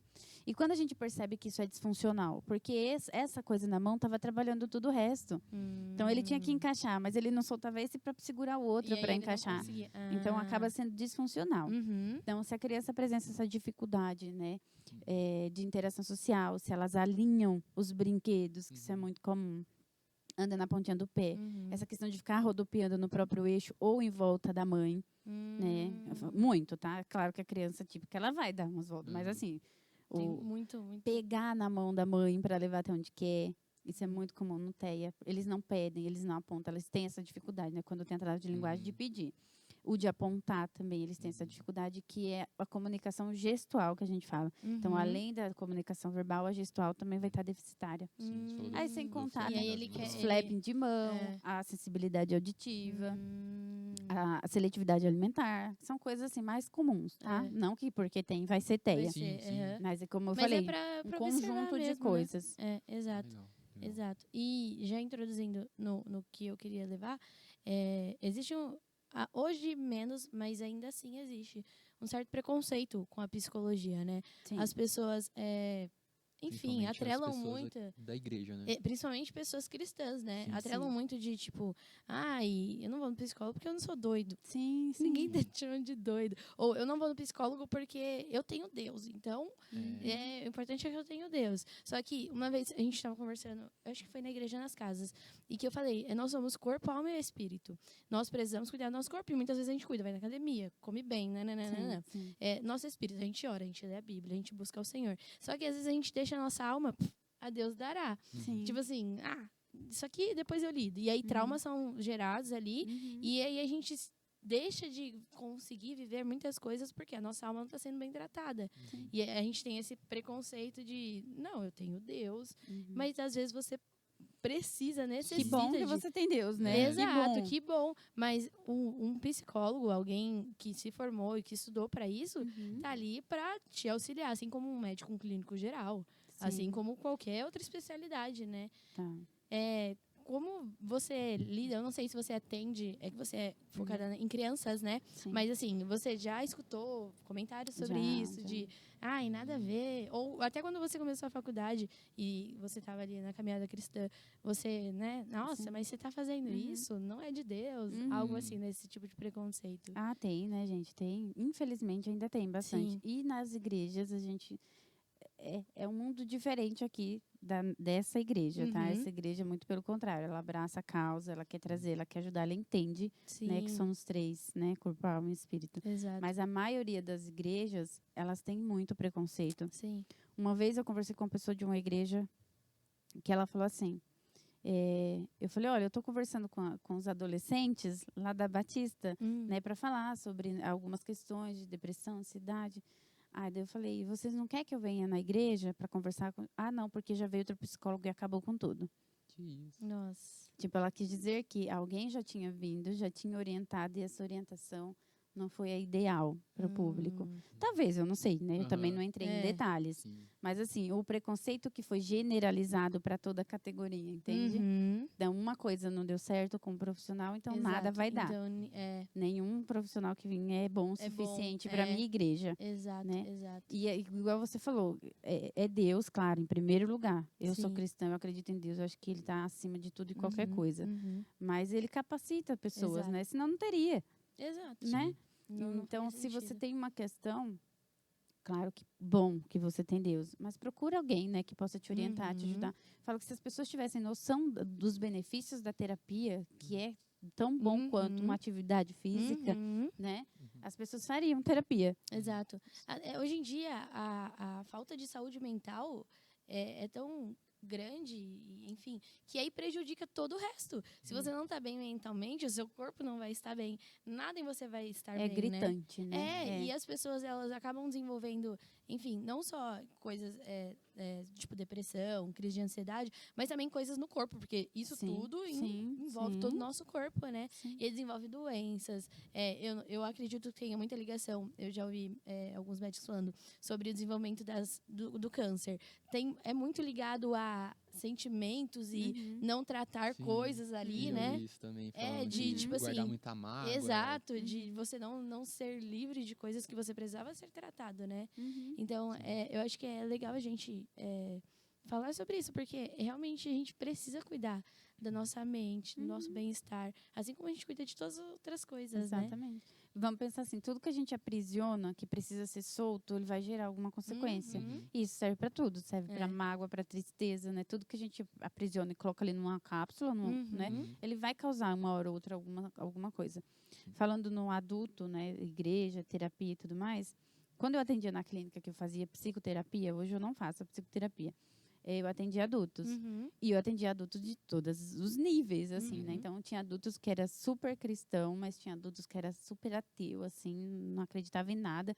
Tinha outras pessoas que já acreditavam em alguma coisa, que não era Deus, mas era alguma coisa ali. E o que a gente percebe? Se você tiver alguma coisa para se firmar, o seu processo de cura ele é muito mais rápido. Ah, que legal. Então, por exemplo, se eu tinha um ateu ali com a mesma questão de um cristão, obviamente esse cristão ele vai se curar mais rápido. Olha porque só. ele tem algo no que ele acredita. Né? Não é uma coisa assim do além, o universo vai me dar, não vai me dar. Não, tem Deus ali na minha vida que eu sei que vai me orientar, vai me ajudar. Sim. O outro não tinha ninguém. Então ele vai se apegar com quem ou com quem.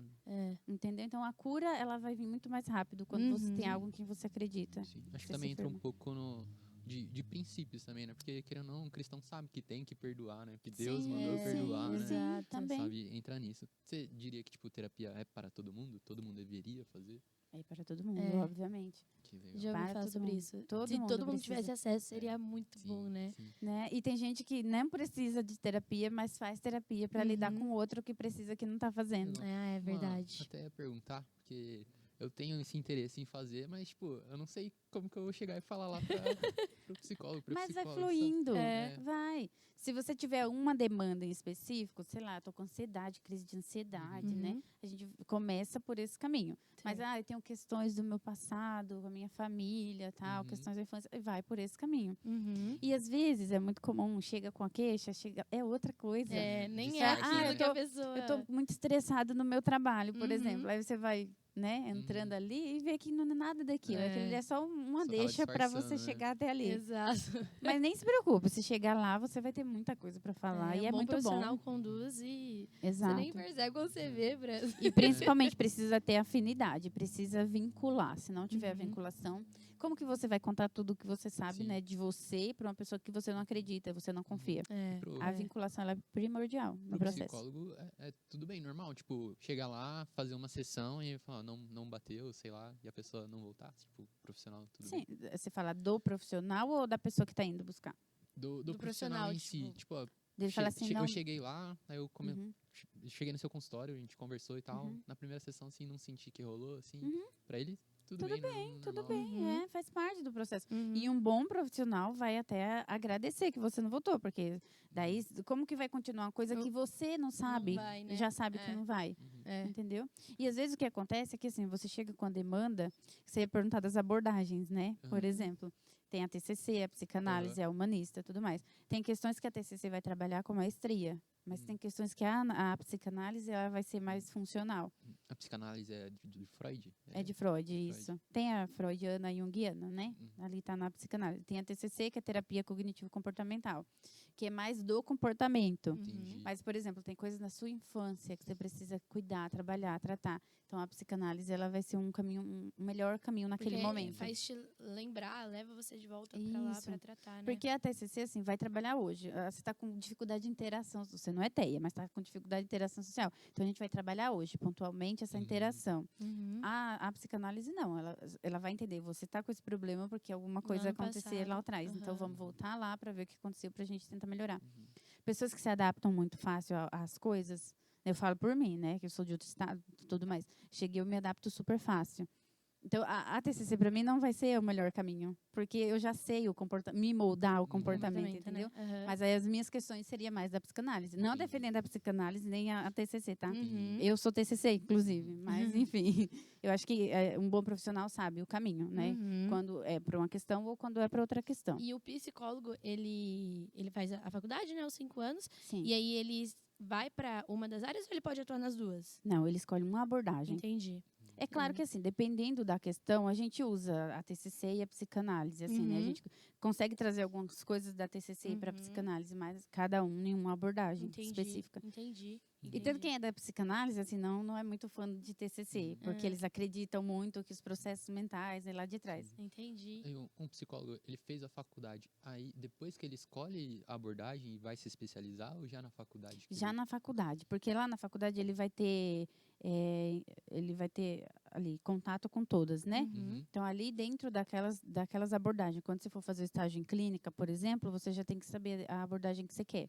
Entendi. Porque daí, dependendo da abordagem, você vai fazer manejo diferente com o paciente. O estágio em clínica é obrigatório? É obrigatório. Clínica, né? hospital, escola, social. Tem todo... Tem toda uma grade. São vários, né, pra fazer. Legal, legal, mano.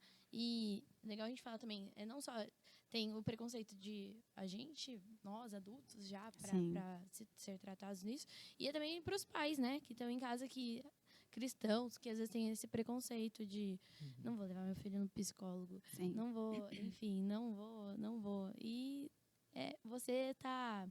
Eu acho que quando a gente cria esses preconceitos e aí a gente priva, por exemplo, o seu filho de estar, você tá planejando um futuro ruim para o seu filho, porque ele podia estar se desenvolvendo melhor, ele podia estar, enfim, crescendo melhor, tendo uma boa qualidade de vida, e você está privando o seu filho daquilo por conta de um preconceito que você criou, que nem existe. Deus nunca disse que é pecado.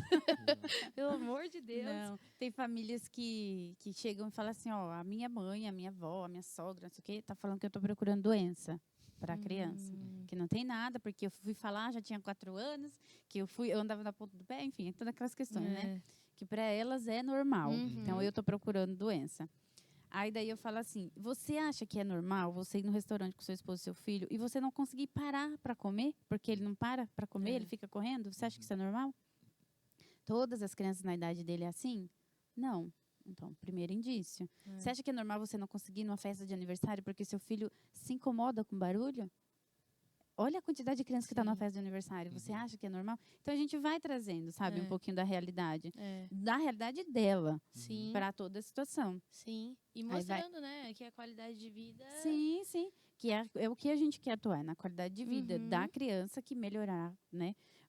Tem uma criança que a gente faz intervenção que a família não conseguia ir no restaurante almoçar. Nossa, jantar. É simples, coisas da vida, E depois né? das intervenções, ela chegou lá toda animada, empolgada, porque conseguiu um dia ir no restaurante e a criança sentou para comer. Ai, que legal. Então é isso, a gente pensa, assim, claro, eu não quero convencer para você que seu filho tenha nada. Assim, o importante é que você saiba para melhorar a sua qualidade de vida, a qualidade de vida da família e da criança posteriormente, né? Exato. Muito bom mesmo. É que virou uma consultoria agora. Por exemplo... Aproveite. Não, virou consultoria. Porque, por exemplo, eu vou procurar um psicólogo. Sim. É ideal que eu procure um psicólogo cristão ou nada a ver? Olha, não tem nada a ver. Assim, não dá pra gente ficar nisso, não. Até porque quando a gente... falando de profissões no natural, a gente vai procurar um engenheiro cristão. Isso. É porque a gente associa com, sei lá, com cuidado se abrir, da mente, minha mente, sei lá o que, ele vai tentar me convencer. Não, ele vai fazer o trabalho dele. Mas você sabe que algumas pessoas, elas preferem que seja. A gente tem um grupo de psicólogos aqui de Vinhedo, né, por exemplo. Aí fala assim, eu tô procurando indicação para um adulto, sei lá, 22 anos, mas ele quer que seja cristão. Tipo, tem que ser cristão. Aí daí já vem a enxurrada. Por que cristão? Não tem nada a ver, não sei o quê. Então, assim, ainda pessoas que sejam cristão, né, defendendo que não tem nada a ver. Que cada coisa é uma coisa. E... Ele vai ser profissional, né? O psicólogo não tá pra te convencer de... Não é dizer que, olha, em Deus. O céu não existe. Não, nada disso. É que eu fico pensando, tipo... Eu vou, sei lá, eu tô começando a me abrir, aí eu começo a falar, não, é que eu tô sentindo de Deus que é pra eu fazer tal coisa e tal. Aí eu fico pensando, né, o psicólogo do psicólogo fala, não. Mas aí se um psicólogo que não acredita, tipo, sei lá, se ele vai ficar falando que esse moleque não, tá ele vai, assim. não, ele não vai criticar. Talvez na cabeça dele ele vai falar, essa interação é mente e corpo e não espírito, entendeu? Mas ele não vai relatar isso pra você. Legal. E daí ele vai trabalhar em cima disso. Eu acho que ele... tem que ser profissional. E aí leva para outros caminhos. Ó, é legal isso, mas isso aqui você precisa decidir. Isso. Sua mente decidir. E às vezes até a gente usa como artifício até para terapia, isso, né? Fala assim, olha, você tem 2 caminhos que você precisa tomar e você não está conseguindo. Você não falou que acredita em Deus? Você não ora? Então ora. Que daí, pensando como psicóloga, ciência, as tuas conexões neural, a sua decisão, ela vai vir. Mas pensando como cristão, Deus vai te dar. Entendeu? Exato. Então ela vai usar isso a favor.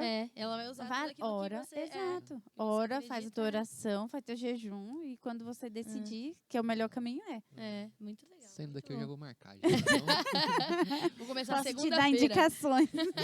Aqui, lá no escritório a gente tem um benefício que chama... Gympass? Não, um pra terapia mesmo. Vou até ver aqui, eu tenho aplicativo já baixado. O Breno tava só esperando. Não, chama conversa. Zen Club. Não sei se você conhece. Já ouvi falar, que são plataformas, né? Que daí eles cadastram. Tá. Legal. Aí lá eu tenho direito a 2 sessões por mês com algum profissional que esteja dentro da plataforma. Legal. Sim. Aí daí você consegue até escolher a abordagem que você quer. Tem lá.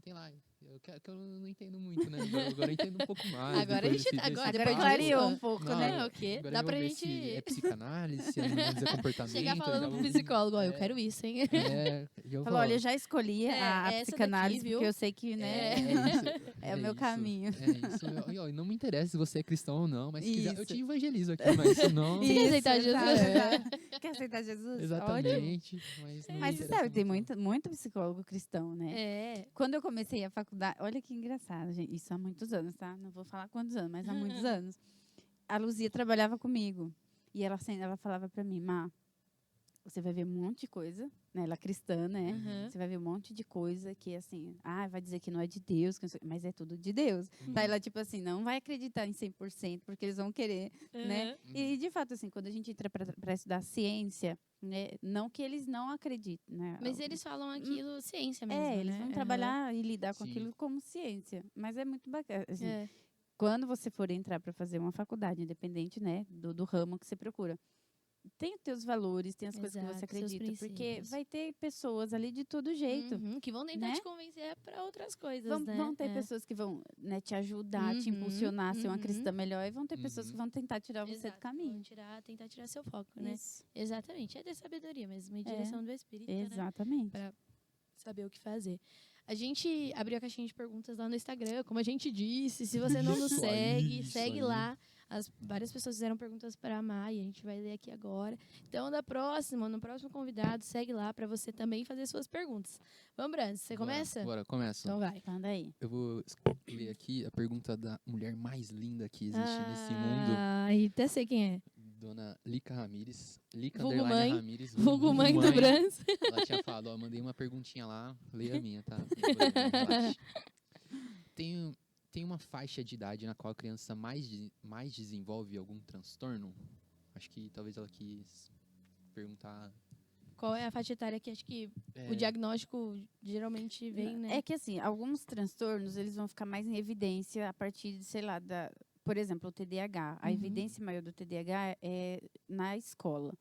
Então, a partir do momento que a criança está no primeiro ano, porque antes disso não tem muita demanda, é brincadeira, é mais solta, parquinho. A partir dos 6 aninhos, a partir de 6 anos, exatamente, o TDAH, a gente consegue ver os indícios maiores. Porque é quando ele precisa sentar, ele precisa focar, precisa cumprir demanda. Escola, né? Então, a grande maioria das crianças que vêm para a avaliação TDAH são crianças que estão nessa faixa etária.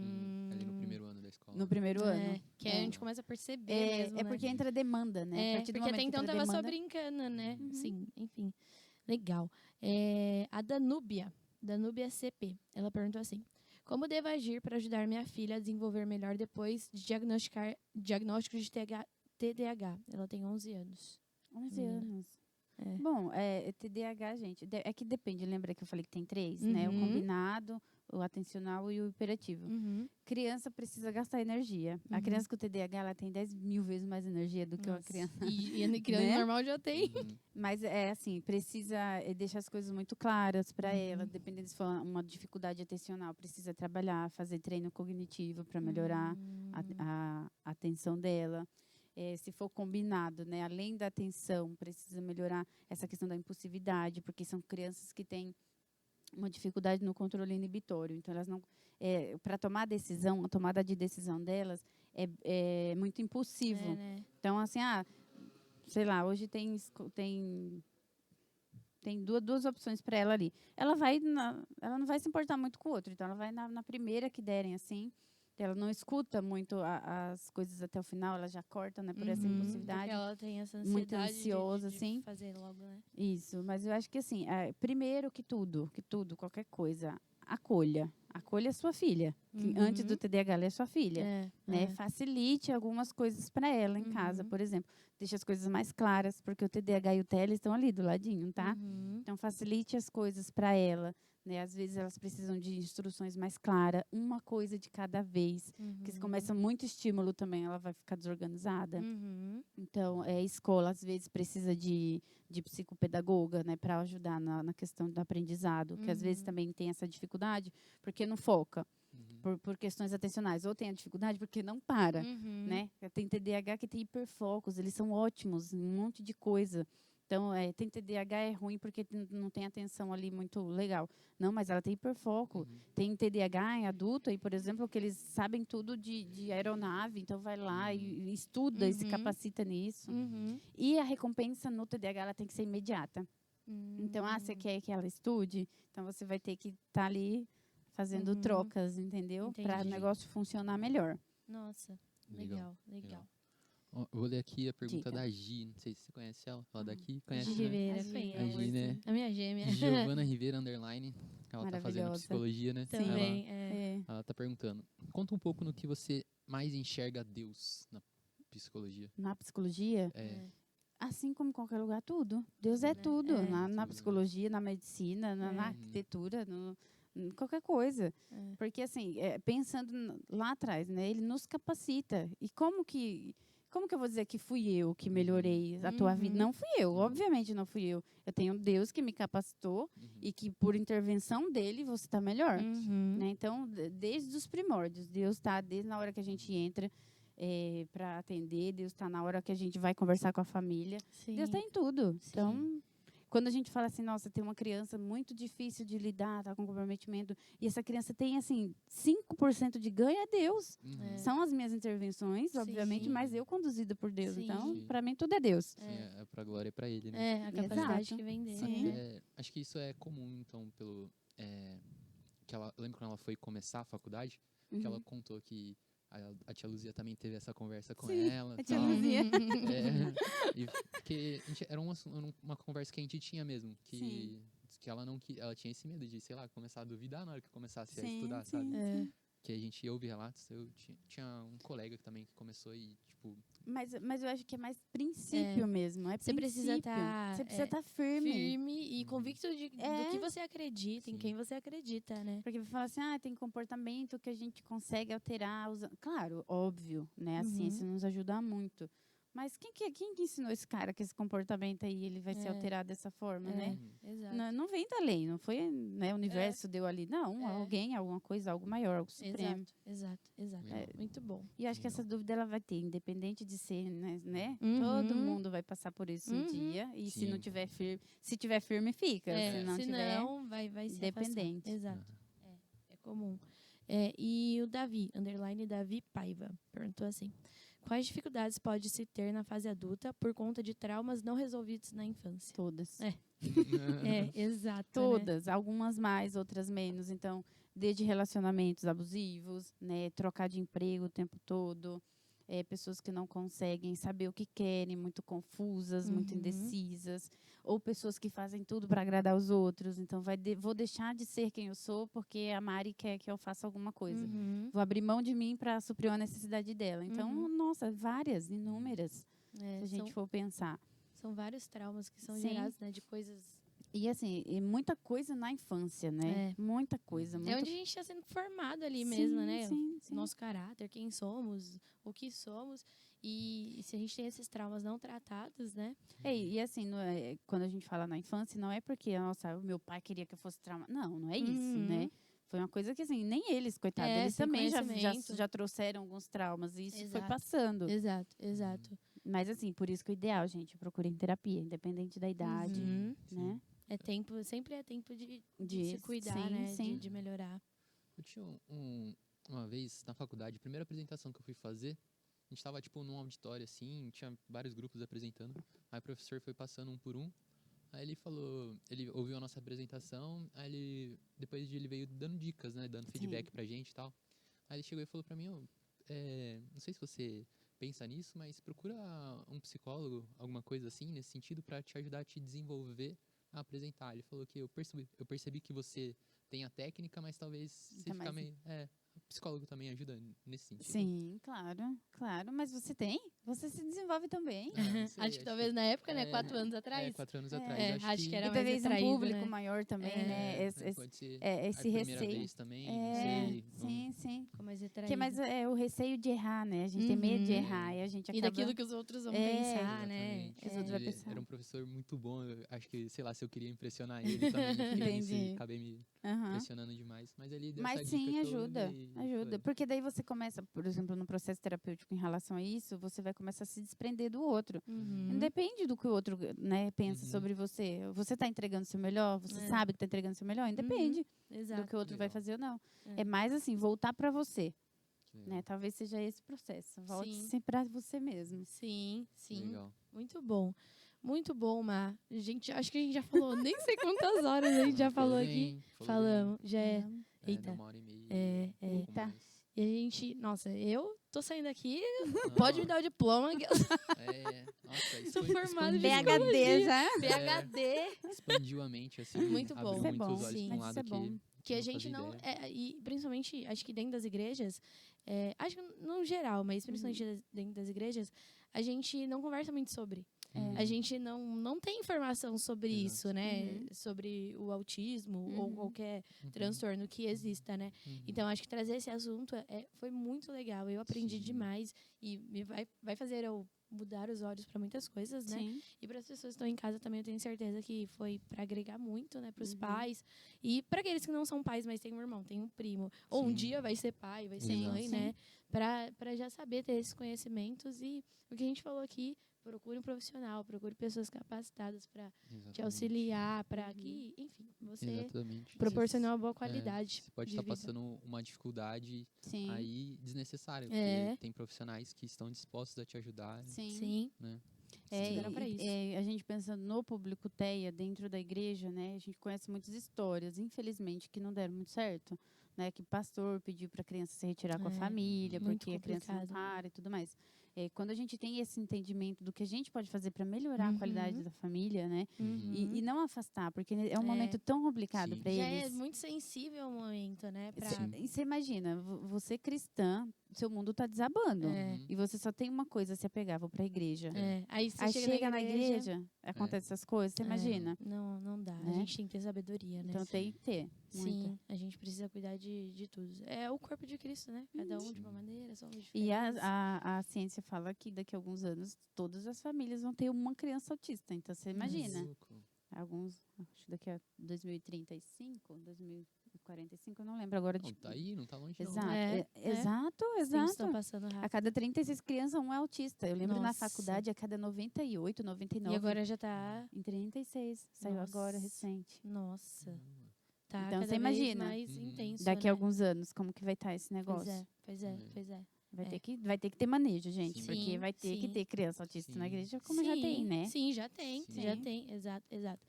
E a gente procurar informações e ter conhecimento para lidar cada vez melhor, né? Acolhermos cada vez melhor, né? Porque esse é o intuito da igreja. Nós somos uma família, né? E, enfim, ninguém é diferente de ninguém. Isso aí. Se você aí tem visão de futuro, busque se capacitar para isso. Né? Exatamente. Exato. Então, todas as igrejas têm ministério infantil, né? Então, os profissionais têm que estar ali bem. Tem que estar, é verdade. Muito bom, Má. A gente agradece demais a sua disponibilidade, o seu coração disponível. A gente aprendeu demais, muito mesmo. Foi um prazer te receber. Se você quiser se despedir do pessoal, deixa uma mensagem. Deixa uma mensagem, fala o seu Instagram, como eles te procuram para acompanhar você. Tá, bom, gente, eu agradeço, né, pela oportunidade de estar aqui. É um tema que eu ficaria aqui horas falando sobre isso, porque é um tema que eu vivo, né, no meu dia a dia. A oportunidade de estar aqui, de falar com vocês, né, sobre um tema muito importante, principalmente em relação à igreja. A igreja precisa estar hoje mais aberta para esse tipo de conversa, porque não tem como fugir, né? São pessoas, nós somos pessoas, né? Então, meu Instagram é Maria Palaro, quem quiser me acompanhar. Lá eu falo um pouquinho sobre o dia a dia, sobre o trabalho, as intervenções e... É isso, estou muito feliz de estar aqui, né, de volta para casa. Eu adoro falar essa palavra, né, voltar para casa, porque a Batista é minha casa. Com certeza. Né? Então, Tô feliz, de verdade. Muito obrigada obrigada, né, Mar. pelo bate-papo, foi muito bom. Muito bom Bacana. mesmo. Bom. Muito ótimo. Eu Tem te nem o que falar. agradeço. Prazer ter você aqui. Obrigada. Galera aí de casa, espero que você tenha gostado do que Isso. você ouviu aqui. Sim. Acho que com certeza você pôde aprender alguma coisa aí com esse episódio que agregou, que você vai levar aí pra sua vida e com certeza você pode agregar na vida das outras pessoas como? Compartilhando com as outras pessoas, exato. mandando pra elas, falou, ouvi um podcast excelente, com uma profissional excelente, aprendi muito lá. Então manda lá o link do episódio, curte esse episódio, se inscreve no canal. Exato. Que mais? Acompanha a gente lá no Instagram, a gente já passou pra vocês aí qual é. Nos acompanhem lá, não fique de fora. Nós temos muitos convidados bons ainda para vir aqui. Sim. Então a gente tem muito assunto para decorrer aí. A gente está indo para lugares bem amplos, vocês têm percebido, né? Louvor e adoração, sobre cura, sobre ID, agora sobre a psicologia e o autismo, né, em específico. Então, nós temos muito assunto para decorrer aí. Então, nos acompanhem, porque...